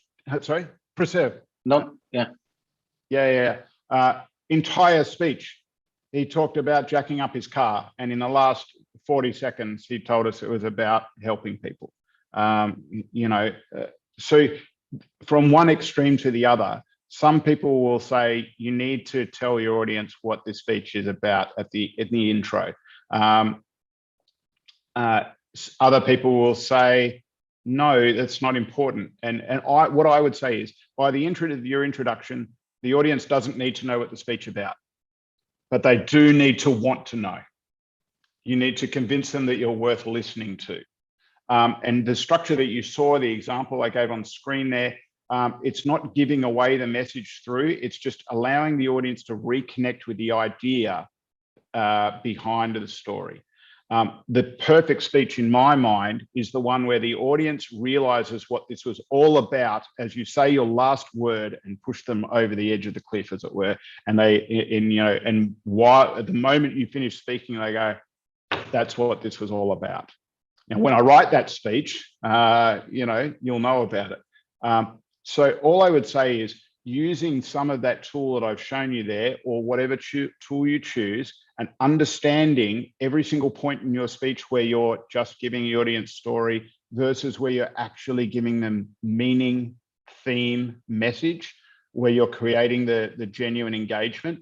If you understand how that is working through your speech by tracking your structure, you've got a better chance of coming up with the structure that's going to work for you, and avoiding structures that don't work for you. I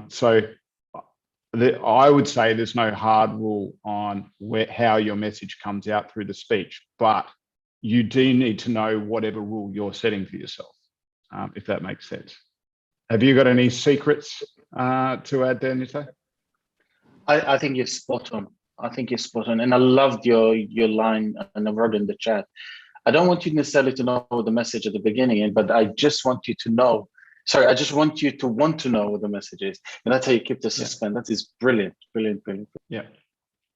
Yeah. Some people don't believe me when I tell them that, but. Thank you so much to both the stalwarts. Thanks a lot. Chaitanya, yes? Yes, that's right. Yeah. My question is regarding the speeches that I've always written and delivered. I always found that I just failed to make people laugh. It's just something which I haven't been able to. Hey, it's like I've lost the position, the podium finish many a times because I just didn't make the listeners laugh or even a smile, leave alone laugh. So how do you bring humor into a story which is very serious? My subjects are probably very serious. Okay. Oh, let me. Sorry, just one second. This is my favorite thing to talk about in Toastmasters. But go, yeah. Well, right. Add on. Sorry, just to say, you might have heard the tall tale. Well, it wasn't a tall tale. It was my real story about the family. Sure. So there itself, I couldn't even add even a pinch of humor into it. So I don't know exactly where to incorporate it. Look, first of all, don't worry. Okay. Don't worry. There's plenty of you're in the right place. Okay. And for goodness sake, go in the humorous speech contest and try. And maybe you get no laughs. Can I tell you, every single thing I'm going to tell you is the God's honest truth. My first ever speech in a Toastmasters club, okay, my first actual prepared speech in a Toastmasters club, humorous speech contest.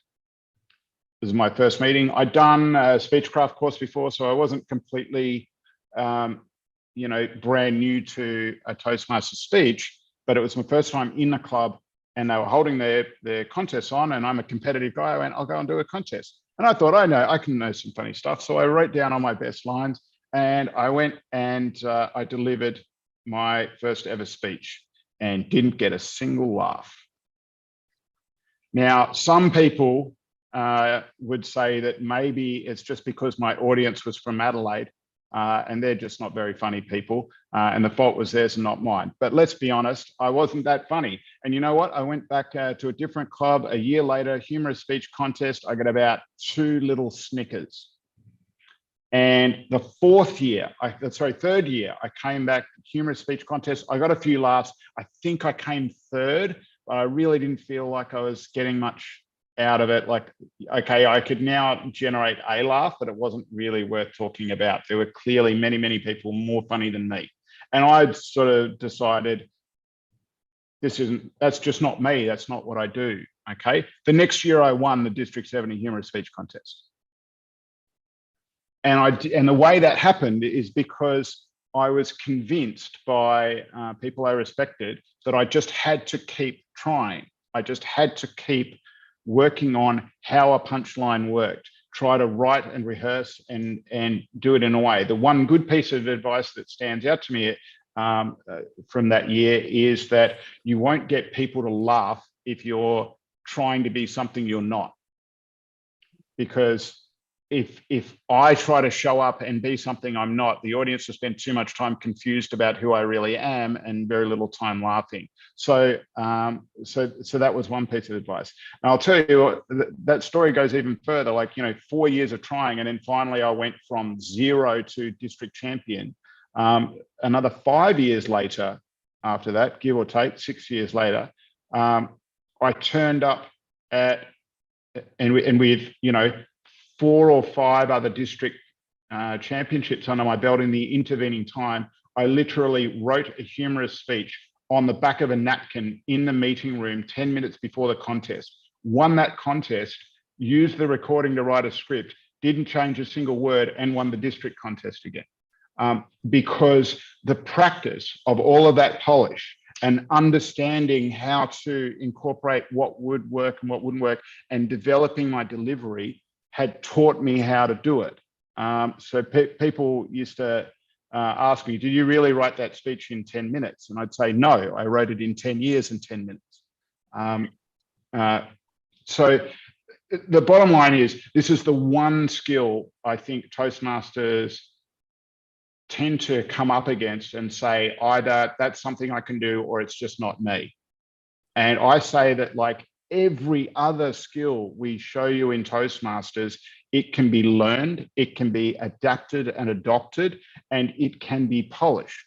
And if you are just one of those people that's not funny, or you think that you're one of those people that's not funny, you just haven't done the time on it yet.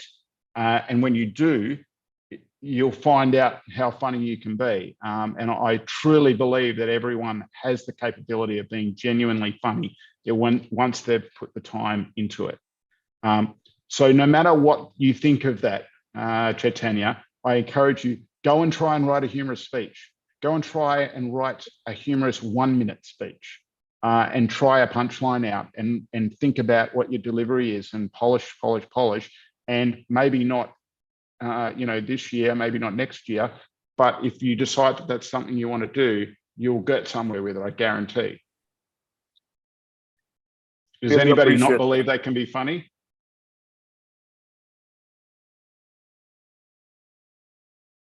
You see why I say that was my favorite thing to talk about in Toastmasters, because it's my genuine experience. And I think it's something that so many people are kind of shy of and don't really want to get into.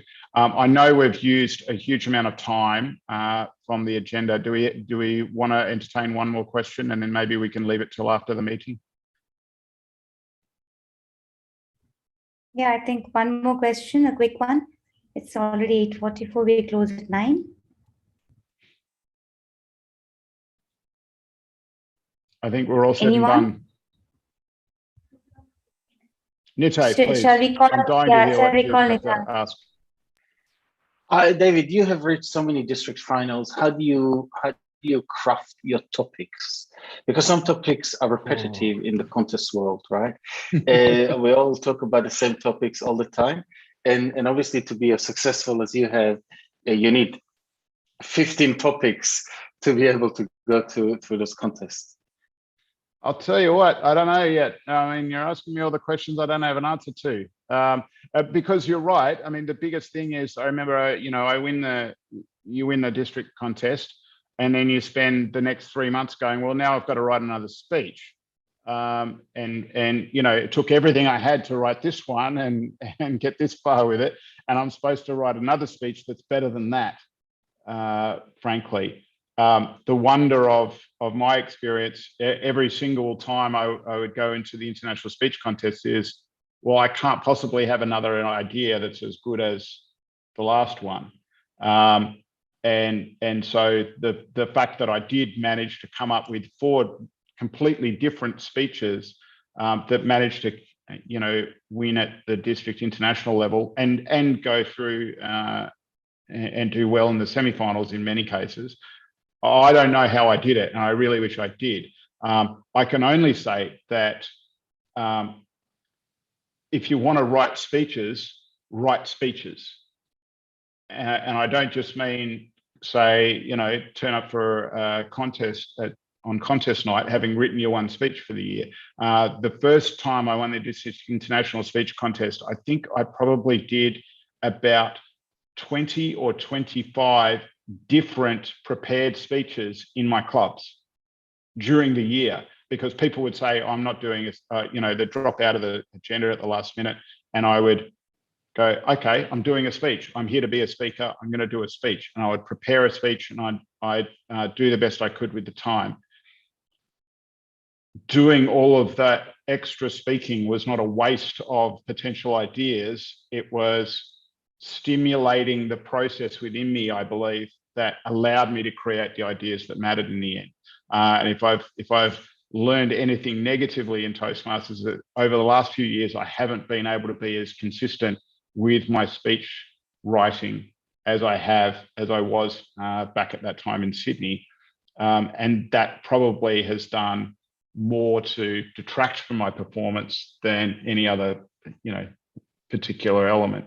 And so I know that if I'm going to get back towards winning at district level and going to world championships again, one of the things I'll have to do is write a lot more speeches, and not just write the one speech that matters, but write, and all those ideas that keep tumbling out of you will add up to something in the end. That's my belief. And again, if you've got a better one, because you had to do different speeches this year, and they obviously left the best till the very last. It's a big gig getting 2 speeches of that quality out in the end.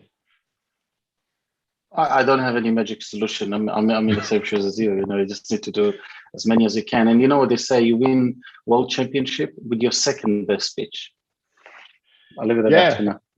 Yeah, it's an absolute truth, especially these days. I've been in many world championship finals, like sitting in the audience, and unfortunately, you kind of go, I really wish I'd seen the semi-final speech from that speaker, because it feels like they've got something, but this isn't it.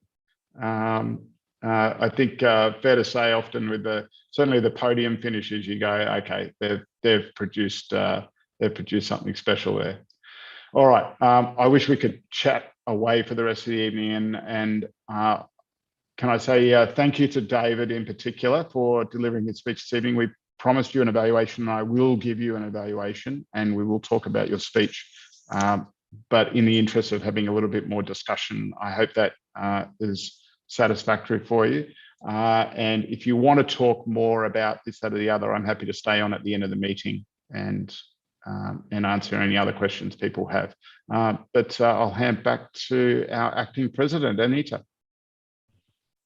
Thank you so much, distinguished Toastmaster David, and also Toastmaster Nitya. I don't know if you are a distinguished Toastmaster, but I definitely know that you are a winner, and you are also a person who has been pursuing your goal, your vision, and that's what we are all here for. Thank you so much to both of you. And yes, I feel very elated to be in the presence of such knowledgeable people here tonight. Now let's move on to the last part of today's meeting. We have our role players all waiting to judge today's meeting. So I'm going to hand over the stage to our general evaluator to handle the next segment of today's meeting, the tag. Toastmasters Mehta, are you ready? Yes. Over to you. Good evening, all. DTM Anita, I think I have a big complaint against you.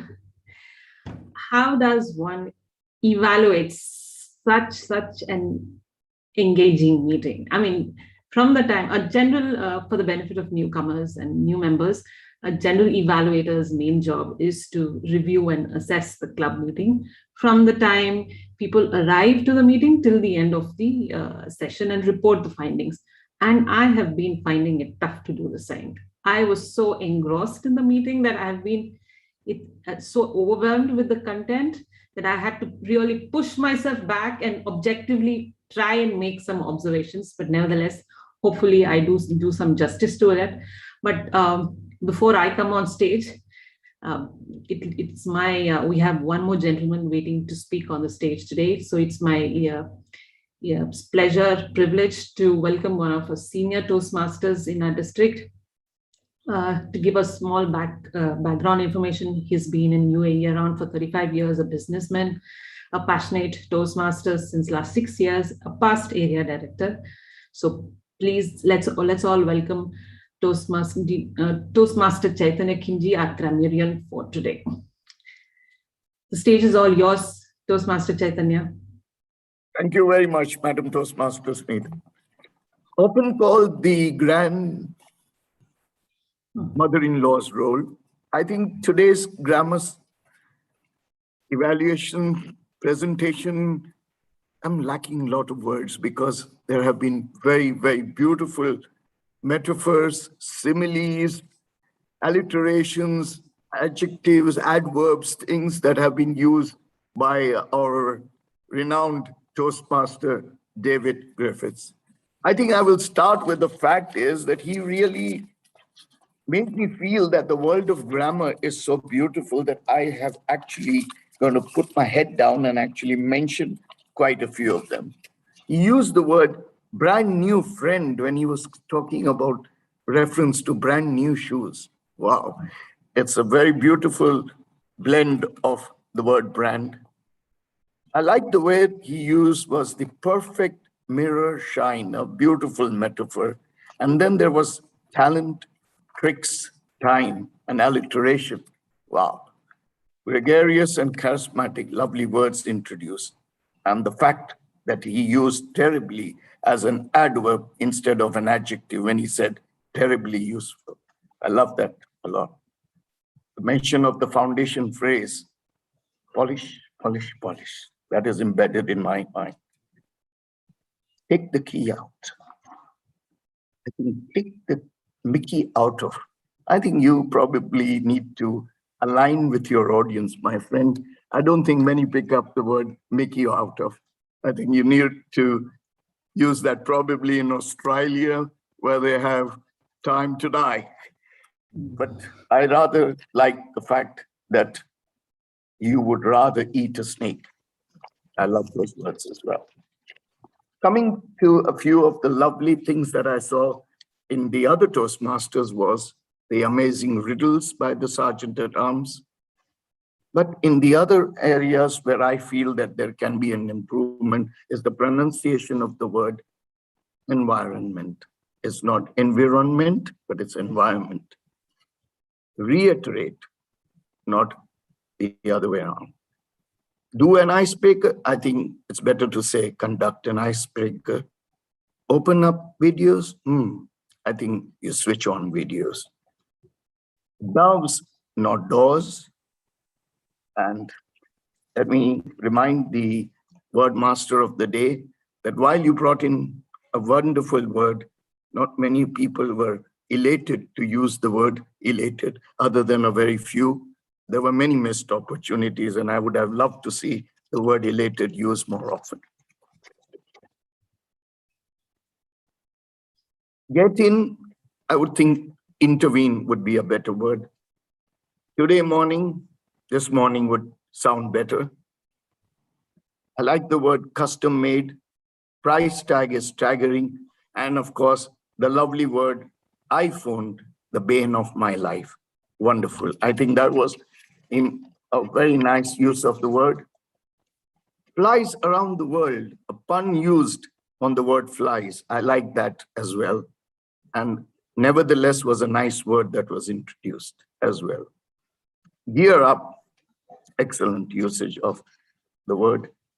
But the word master did mention made India elated. Now, India is actually a place, not a person. I think made the Indians elated or elated Indians, that would be a better usage.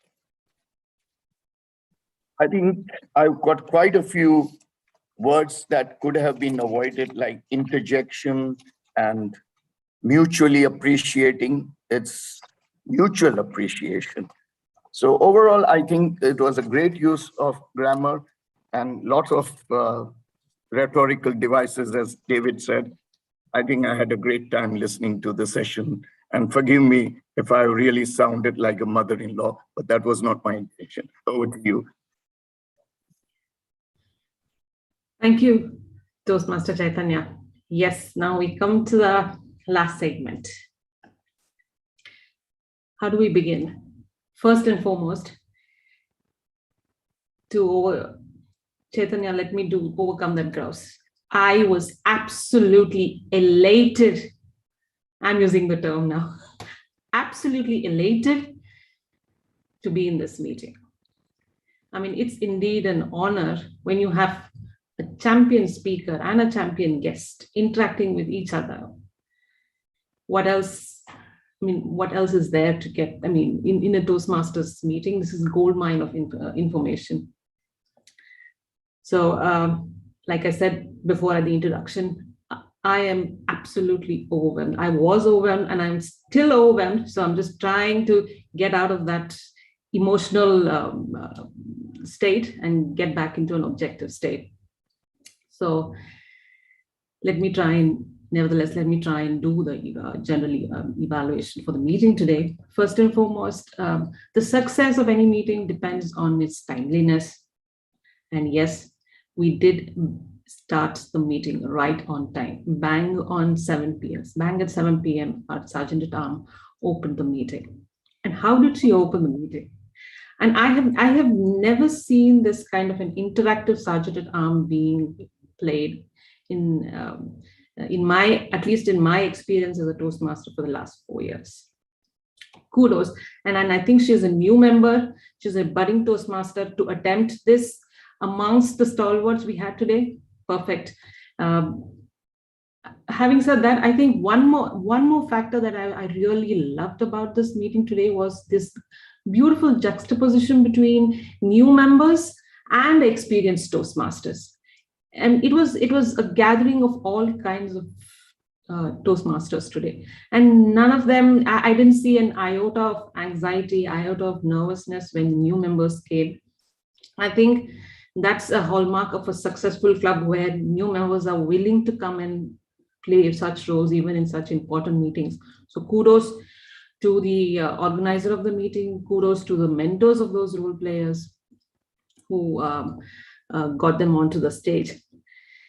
Next, she beautifully handed over to our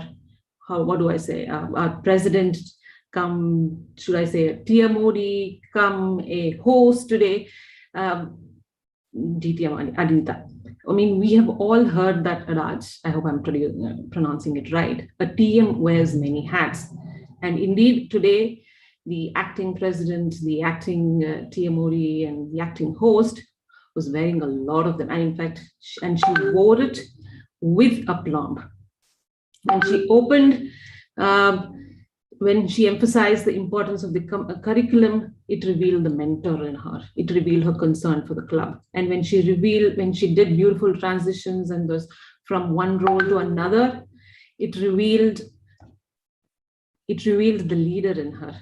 I mean, to be able to handle a meeting of this stature with the perfect presence of mind. I mean, she got a champion speaker to welcome a champion guest.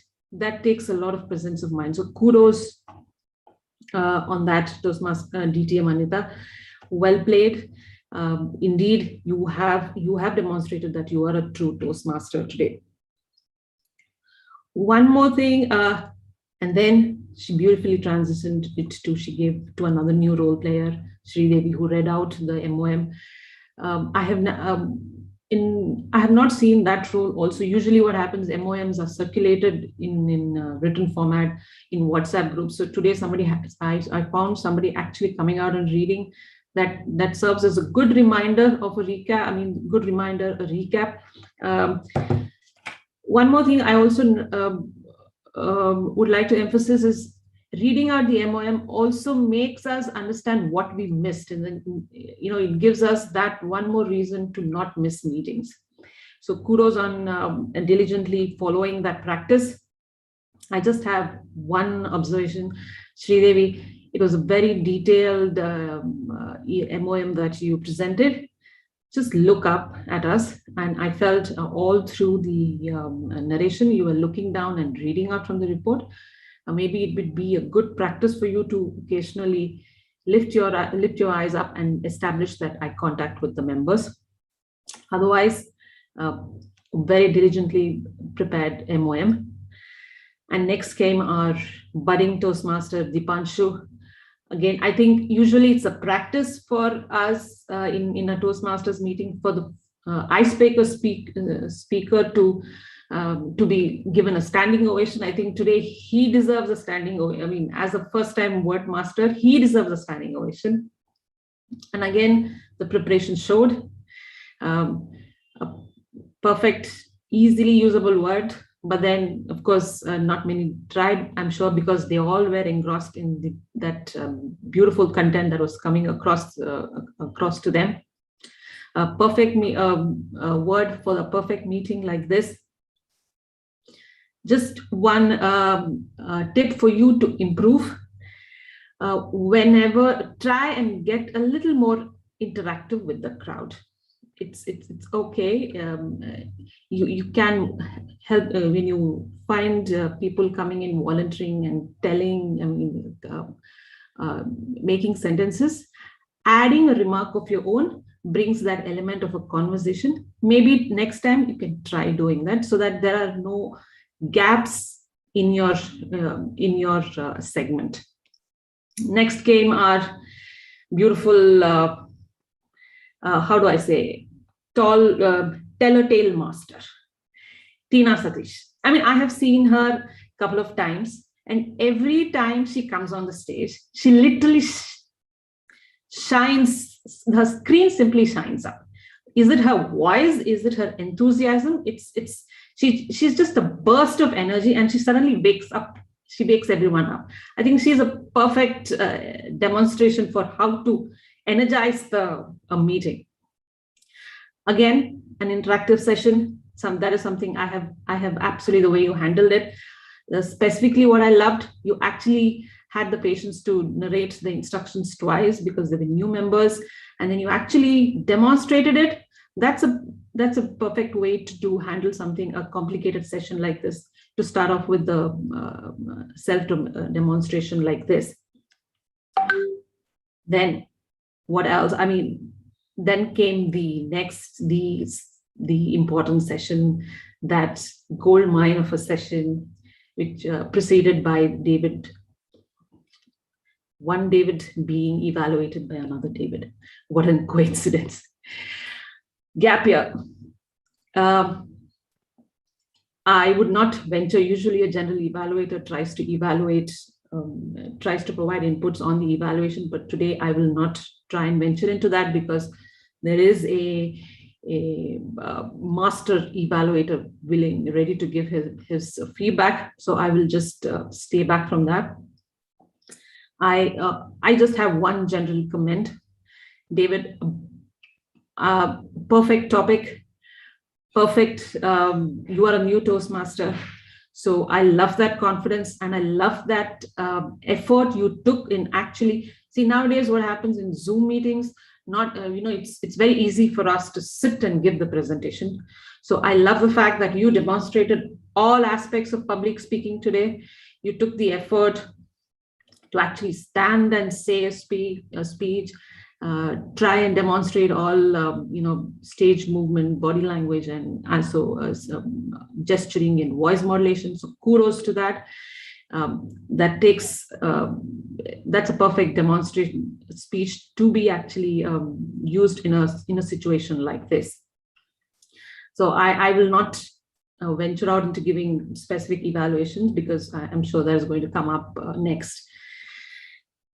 DTM David, what do I say? I think the commendations on the chat boxes and the kind of questions that came up, that the lengthy Q&A answer session you had, that shows the amount of interest people had in your content. I mean, the fact that usually, people would wonder a 20-minute session took into a 40-minute session, but then nobody was complaining. That shows the kind of engaging content and somebody can bring to the table.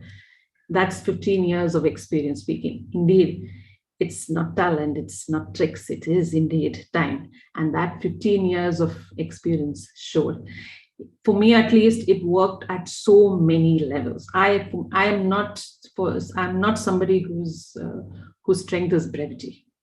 And for me, I took this as a master class, not only on polishing a speech, but also how to give a master class. To put everything, succinctly summarize such a complicated topic into 20 minutes, that's a separate skill in itself. So that is something I will take back.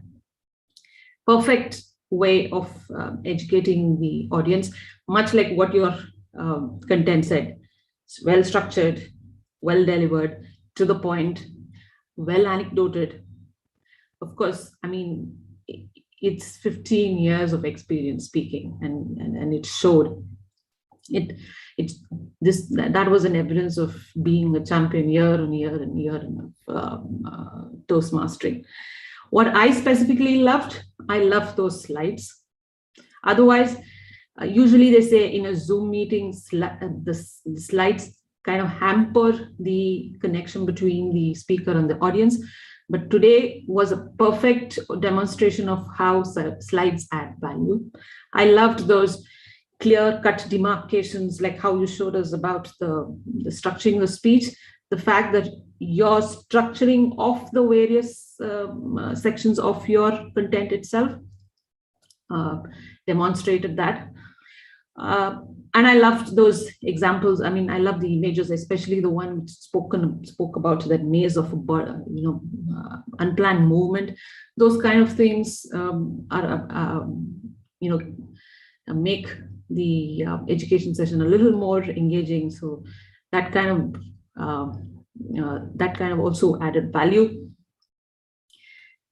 I have my only grouse on that segment is if there was more time to ask questions, and if we could hear a bit about at least a summary of evaluation of Toastmaster David. See, because usually when an evaluator speaks, it not only educates the speaker himself or herself, but also the audience.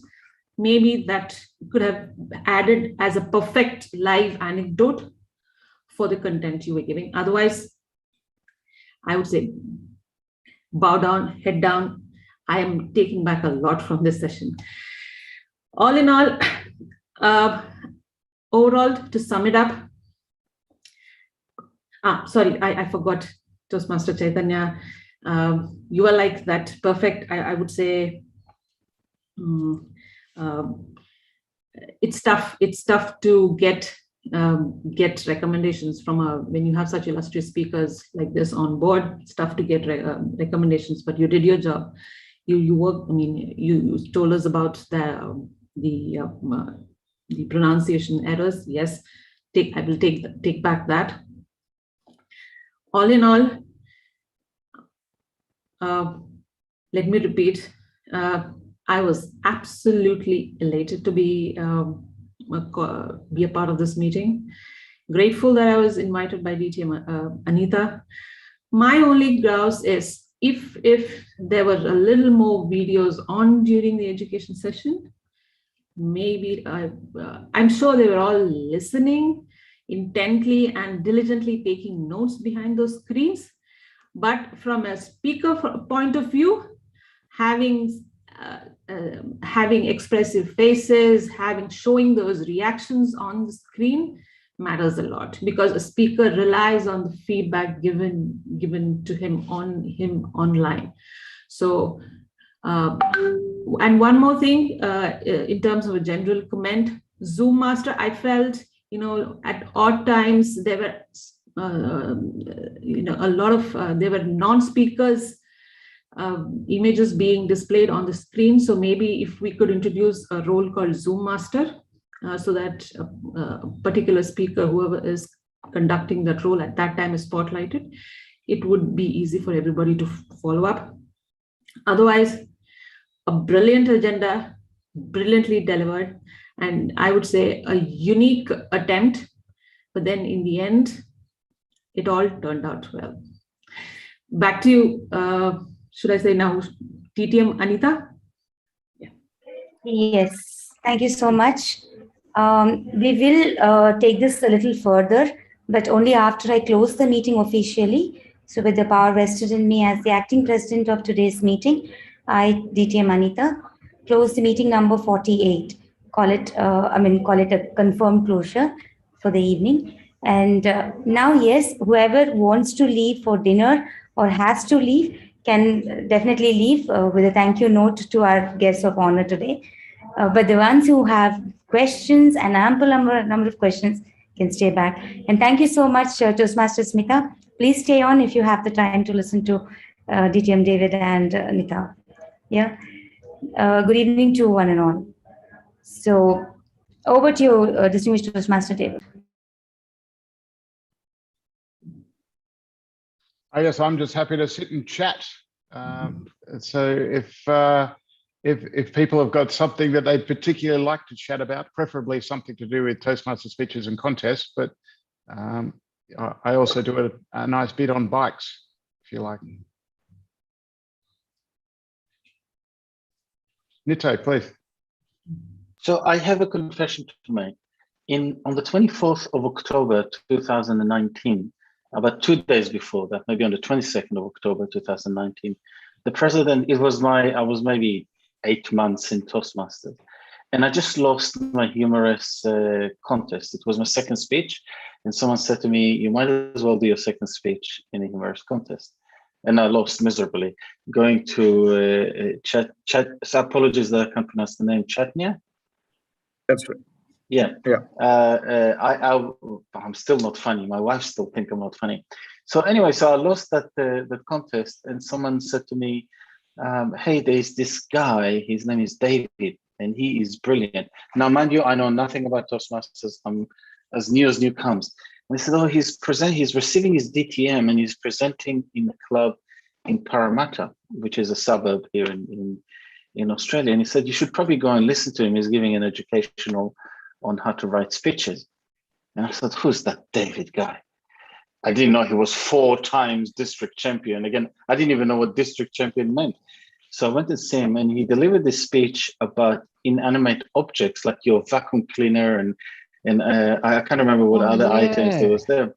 Yeah, and it was funny. He made a vacuum cleaner make me laugh. I mean, whatever object, he just made it come to life. And I was very inspired. I thought, oh, this is great, right? And so that was on the 24th of October, and I remember the date, 24th of October, 2019. And then there as well, he gave the tip of polish, polish, polish, polish, and polish. And when you think you're done polishing, maybe polish some more. And I didn't realize how much work there was going into the speech. And it was very evident by the way David presented that he was polished. And when he was done, he did some more polishing. And that was the beginning for me to take the speeches from a bullet point. I used to just have bullet points to craft them into an art. So that's why when I saw the poster of, by the way, David didn't know I'm coming today. And I saw the poster of David doing a presentation today. And I said, I cannot miss this. I am going to come back. Now, to be honest, I thought, oh, I now know everything in the world. And listening to David, I don't. I really don't.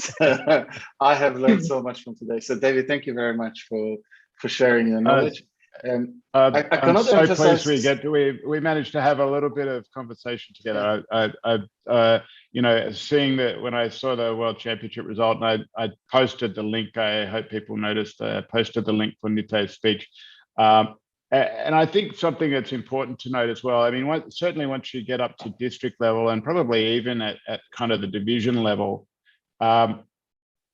it's more or less a crapshoot of who ends up with the trophy at the end of the day, in that the people who are second and third place at the end of a district level contest could have won the next day or the day before, or could have won with, you know, one judge who turns up sick and they replace at the last minute. You know, it's just, it's all down to tiebreakers, because everyone is an exceptionally well prepared speaker at that level, and so the World Championship level. I mean, the number of times I've seen the World Championship final, and you have no idea who's going to win at the end of it. But I see Nite's speech this year, and I go, well, there's no question as to how he's getting votes from the judges, if that had been the winning speech, everyone would have said, "Yep, that deserved to be a World Championship speech, no question about it." So, I mean, that's there's not much more you can do at that point. It's just you go out and give your best ever, and maybe the judges put the marks in your column or not. But it doesn't matter. Just the journey is so much fun. Just to be better as a public speaker. I agree, and I've learned a lot from David on the 24th of October 2019, and I definitely learned a lot today. So, David, thank you very much. I have not rewritten that speech. It's a speech in my head that I need to go back and rewrite. That was the first time I ever gave that speech, and I wrote it on the plane flying to Sydney, because I was living in Dubai. I flew to Sydney. I can't even remember why I was in Sydney, but I went out to Parramatta, and because they had my DTM park. So, but I've never rewritten that speech, and I need to go on. That was a fantastic speech. The idea worked at least well enough. So. Yeah. And to those of you who don't know, David is an absolute legend in District 70. Well, I remember I'm still very young Toastmasters, and every time you say, "Oh, this person is such a great speaker," and everyone in District 70 will say, "Yes, but have you seen David Griffith?" Even today, they will say, "Have you seen David Griffith?" So I'm very humbled to be here, and thank you again, David, for all of the sharing the knowledge. Yeah. Absolutely, and you too. I'm delighted to see you. Do we have any questions from the showstoppers? We could keep chatting all night, and you guys can listen in if you want. But...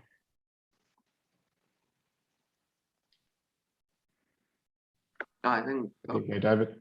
Yeah. Sponsor Ravindra, do you have a question?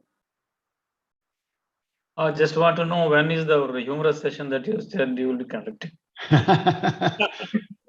I just got to fit it into my work schedule. It's always the thing with me. I don't know. I need to mention, I don't always answer my phone, because if I'm at work, then my phone is off, and then what happens is I get back from a trip, and there are 2,682 WhatsApp messages that are banked up from all the Toastmaster groups while I've been away, and then it's a little bit of a little bit of luck as to which messages I finally get back to answering at the end of it. So it all depends on my work schedule and when I can arrange to be available for something. We'll wait for that day. I have one question. There's this theory that one needs to begin a speech bang into an action. Is it necessary? Is it necessary to keep the audience engrossed from, like, I know we only have 7 minutes to engage the audience. Because You've got 7 seconds to engage your audience. is the simple truth. The audience will decide whether they like you within 7 seconds. Audience will decide whether you're worth listening to within about 20. So you don't have to start with a bang, but you've got to do something that convinces the audience that you're worth listening to. I mean, have you watched many of the World Championship level speeches? Have you looked at any of them on YouTube? One of my all-time favorites is Dhananjaya Hettiarachchi, 2014 world champion. And I'll say for the record as well that but for one judge turning up sick, I might have been on the same stage as him that night because I finished second in my semi-final.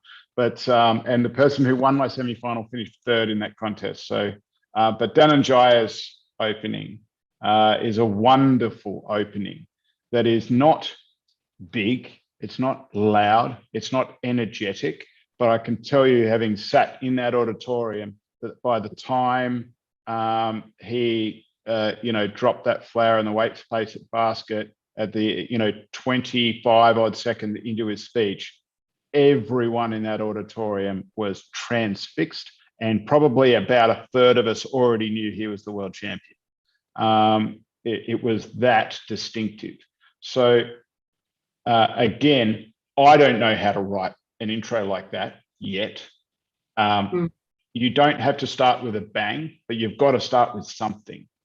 You've got to start with something that the audience will go for. You'll notice this in particular in humorous speeches. And the number of times, even at district final level, you can basically tell. I've seen speakers who are extremely well prepared, talented and engaging speakers giving genuinely funny speeches with genuinely funny material. But their first laugh is about a minute deep in the speech. And at the end of the night, what happens? The 3 speakers out of 10, the 3 speakers who have a laugh within 20 seconds, they're the one collecting trophies at the end of the night. Now that may or may not be a fair way of judging a contest, but it's the simple truth. If I convince you within 10 seconds that I'm someone who can make you laugh, chances are you're going to laugh for a good part of the next 5 minutes. If it takes me 90 seconds to convince you I can make you laugh, you're going to think about it good and hard until until the end of the speech runs out.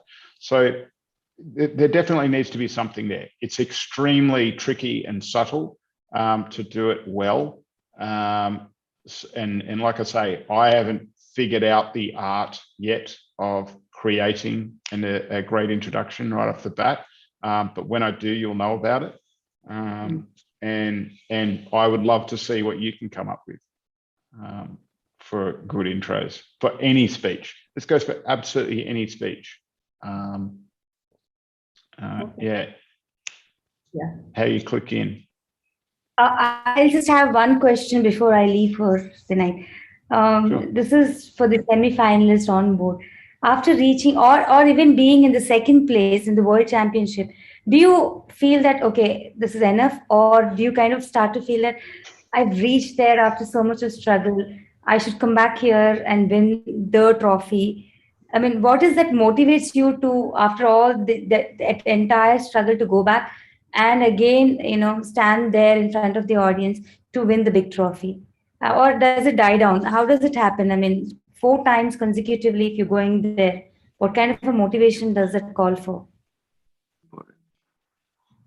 David? Oh no, this is your question entirely. I mean, I suspect I've got ideas, but you've got a bigger challenge than I. I will tell you the truth, and this is perhaps a hurting truth for me, but it's also the real truth. When I competed in the first year, I wanted to win. I was so fixated on winning. And this is not a cliche, this is the absolute truth. I lost my humorous contest and I'm naturally a competitive person. I said, I have to win the next one, right? And I didn't. In fact, I lost 4 times in clubs. I was a member of 4 clubs, including the humorous contest. I lost 4 times before I got to win my club. in the international speech contest. This is in 2020. And then I put a lot of effort, and I was lucky enough to win the district in the first year I competed. But the motivation for me for winning that district was because I wanted to win. And that's the reason I did not progress beyond district. I failed last year in the regional because my motivation was wrong. I was focusing on the wrong things. I was focusing who else is speaking. I was focusing, oh, what can I do to get the judges voting for me? And that is absolutely a terrible mindset to go into a competition. This year, and you can ask some of my mentors, and David knows them, like Louise Beaton, I said, I do not care about the contest. Sorry, I do care about the contest. I do not care about the results. And I decided to create art as opposed to try and win the contest. This is true. So, and that was hard because it was a big ego battle internally, you know, pushing away that desire to win. And this contest is the hardest because to win the contest, you need not to want to win the contest. You need to dedicate yourself to the message. It's this bizarre forces that shapes your speeches. You need to be dedicated to your message and forget about the winning. That's a plus, as David said before, you know, you may get a trophy, that's great. So this year I decided not to focus on the competition, to focus on the art of delivering the message. And I know it sounds like a cliche, but it's the truth. It's the absolute truth. And for some reason that seems to work. So the point I'm driving to all of this, Anita, is this: forget the contest. If you're passionate about the messages, you will come back every year to deliver those messages, because I don't believe there's too many platforms in the world that enables you to get exposure to so many people, with your own messages. Like if I post a video on YouTube, no one will listen to it. No one will be 2 views. But if you try and share your message in a club and then in the division area and division and district and quarterfinals, semifinals and finals, just imagine how many people you can touch. And I know it sounds like a cliche. I'm aware of what I'm saying sounds like a cliche, but I truly believe that's the only way to progress. So would I come back? Absolutely, but not for winning, because I have more messages I want to share that are very important to me. I hope that's answered in a roundabout way. Yeah. You're reminding me a lot of a lot of things, but because I remember my first ever district final was 2009. I got up and I gave a speech that, you know, just breaks my heart, and is an extremely meaningful speech for me. And I'd worked so hard, first time ever appearing in district final. I didn't win, and it was kind of funny because the next day I had somebody saying they needed to fill a division director position, and they wanted me to take on division director the next year. And they hadn't been allowed to ask me because I was an active speaker, so a contestant, so they hadn't been able to ask me. And I sort of went, and I was so disappointed with what had happened in the contest. I went, no, I'm going to think about this. It sounds like what I should do, but I'm going to go away. You know, huge honor to be invited to be division director. And I went away on holiday for a couple of weeks, and I wrote a speech at the time. It was called "I'm Not Here to Win a Contest," which was a terrible, terrible speech. But in that time, and in writing that speech, I realized that no, I've not done my best work yet. I'm going to keep doing contest speaking and keep working on this. And 6 months later, I won my first district title, which was a humorous speech contest. That speech taught me more about speech delivery than any other speech before or since. And then 6 months after that, I appeared in my second district final and won the evaluation contest. In delivering my evaluation of delivering that evaluation in a district contest final, I probably created the best introduction that I've ever done for any speech. Impromptu. It just worked brilliantly. I managed to put the phrasing together brilliantly. I can almost recite what the intro was 10 years later. But when I finished the introduction, or finished the evaluation, handed back, the contest Toastmaster was 2009, world champion, Mark Hunter. And I handed back to Mark, and I saw there was a chap that I knew sitting in the first table. It was, you know, a room about 500 people sitting at tables, and he didn't just applaud, he actually got up out of his seat and applauded, and then sort of got halfway out and realized that nobody else was clapping, or nobody else was standing, because that's not what you do in a contest. So he sort of half stood like this and was clapping away. And seeing his bum come off the seat, when I realized that that's what I could do for someone, that in 3 minutes of impromptu material, that I could actually get someone to get out of a seat without thinking about their own context and what was going on around them. That is, I mean, I remember this is 11 years ago now.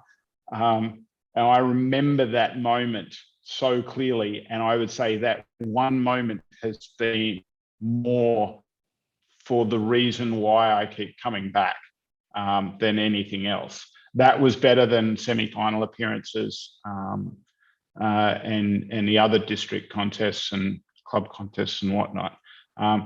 When you see the movement of one single person and how much you can engage someone as a speaker, you really want to do a good job of it. People have asked me so many times over the years, you know, what's the secret? You know, what do you do to win a speech contest? Well, here's the number one rule. The whole game of being a contest speaker is who can move the audience the furthest in 7 minutes. That's it. That's why the types of speeches we have in the international contest win, because they move the audience the furthest. So yeah, if you can get that moment and see what you can do, you'll want to just keep coming on back and getting it done. So that's my little story. Can I make a, sorry, I also posted the semi-final speech.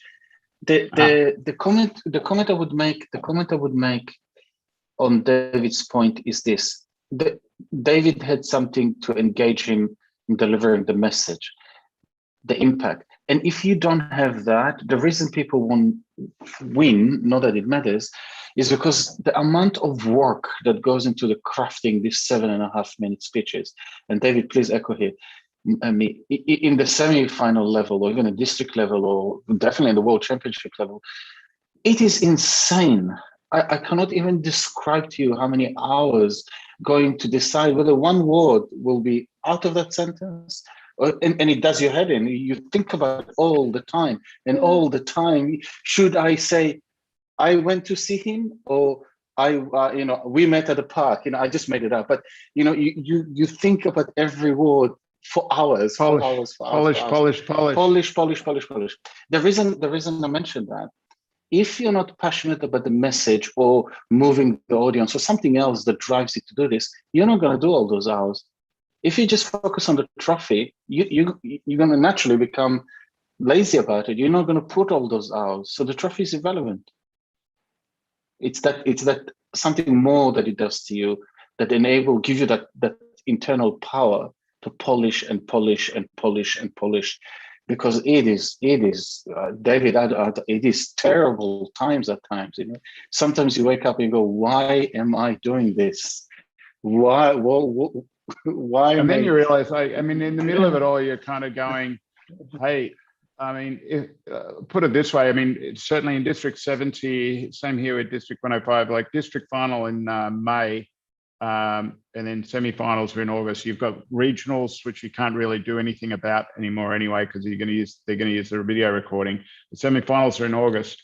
You've got 3 months there where you go, well, I've won the district contest and maybe I'm going to be in a semi-final. I'm going to use the same speech. But now I have to write a speech that's going to be in the world final, because I can't not have a speech for the world final. What do I tell the whole world? What do I have to tell the whole world? It's a near crippling demand. The amount of, certainly the first time I ever did it, I was just crippled with the anxiety, waking up every single morning of you got an idea to write this speech that's going to change the world. You know, there's going to be thousands of people, you know, it's probably 3,000 people live. And then how many people are watching this on over the internet anymore? What do you tell the whole world?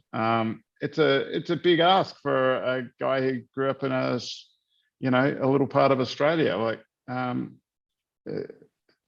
don't know if I got an answer to that yet, but there's plenty that I believe in. There's plenty that has mattered to me. And as time's gone on, I've learned more and more how to make what matters to me matter a little bit to you, hopefully.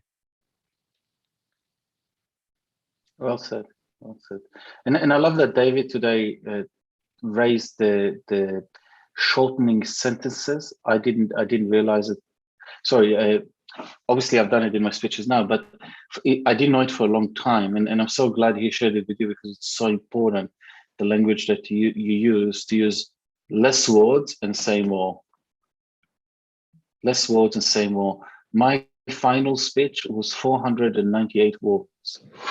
498 words. My semi-final speech was 504 words. Just so you know, usually they recommend about 700, 700. The average is If actually I hit 700, I'm yeah. pretty happy. Yeah, 700. Have a guess. Good, my first ever district final speech. Have a guess how many words were in it. I'm too afraid. 1,083. Were you speaking like this the whole time? I must have been. I mean, I didn't win. I think I went. Wow. I would have gone 7:29 on the clock. But David, actually, I could notice that between the two of you, you speak a little fast, or maybe, I mean, not little, a little more fast. I could see that the pace of your words. Here, because I have measured how fast I speak. Now, when we're just talking like this, I probably do talk a little fast. But when I deliver a prepared speech, I deliver at 110 to 116 words per minute. That is below a normal speaking rate, well below. It's about 20 to 30% less than you would speak in a normal speaking rate.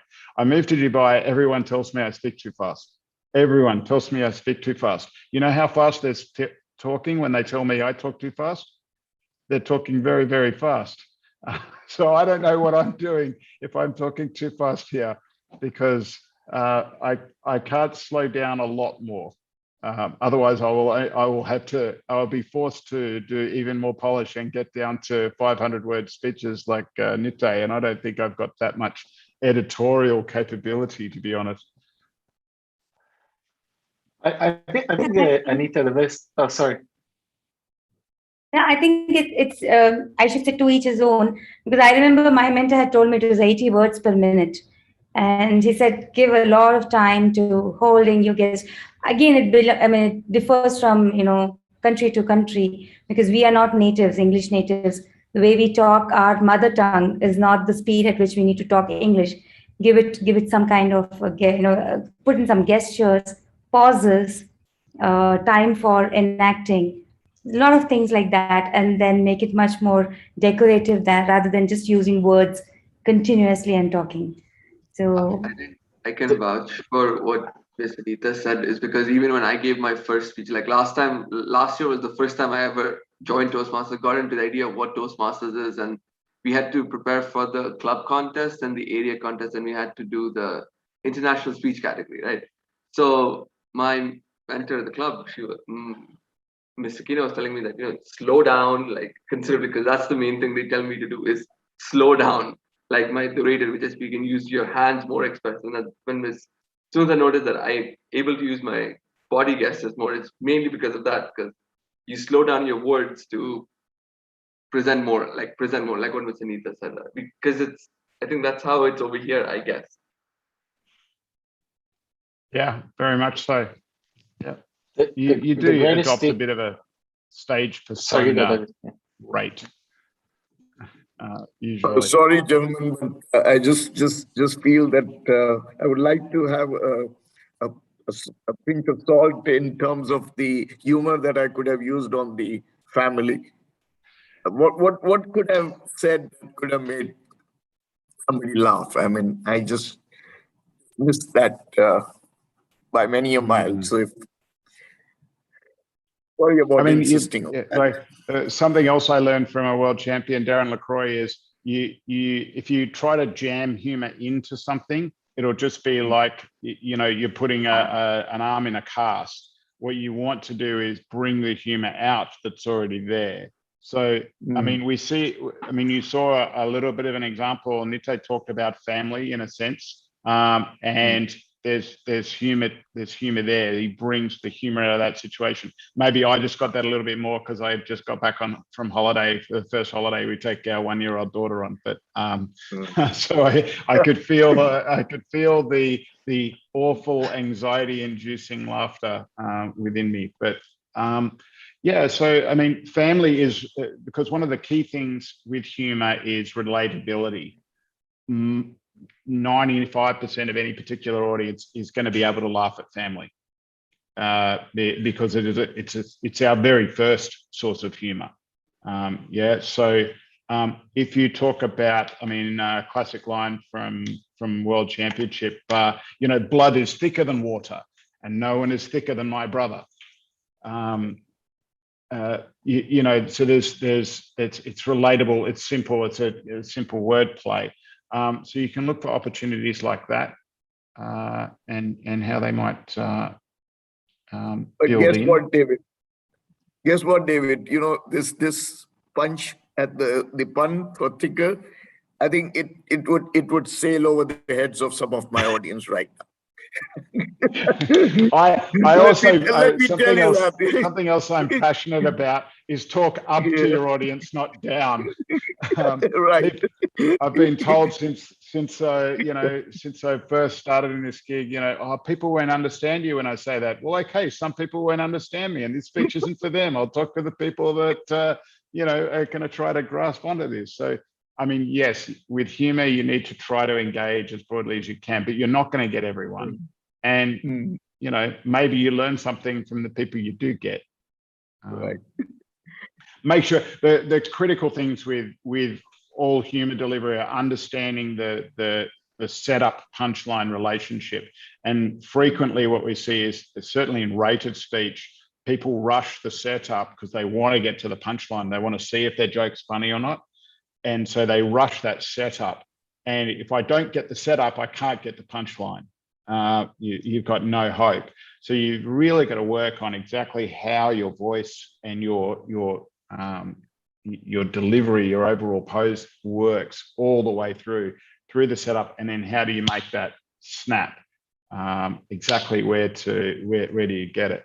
So it's yeah, I worry less about whether the audience will get it and more about how much can I get to the audience, you know. Try to write it and prepare the delivery in such a way that, you know, you get that click.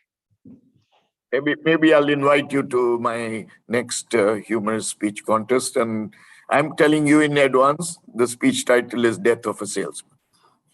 Death of a salesman. You're gonna. I mean, is I'm a Arthur Miller humorous taking speech royalties or? I don't know. I mean, I just feel that. Are you a know, salesman? Is this what it is?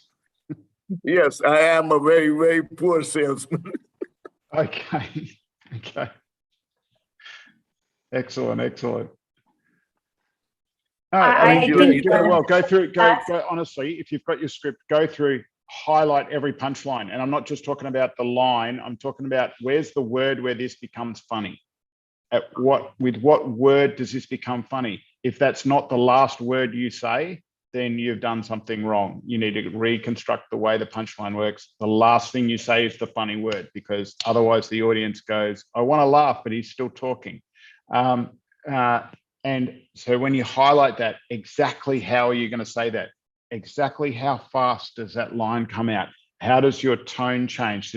How much can you get out of that one word? You know, there's a lot to be had there. And if you do that with just 3 jokes, and really craft exactly how the punchline comes out, you'll get some laughs. Thank you. Really appreciate this. Thank you very much. Yeah. Today, I think you guys have been wonderful. Anita, may I take your leave? Please, yes. I think we should all take leave now. Thank you so much, David. Thank you I very can much. stay on and chat with David if he would like. I can do a quick one-on-one chat about if he would like to stay on. I'm happy to call it and then. I'm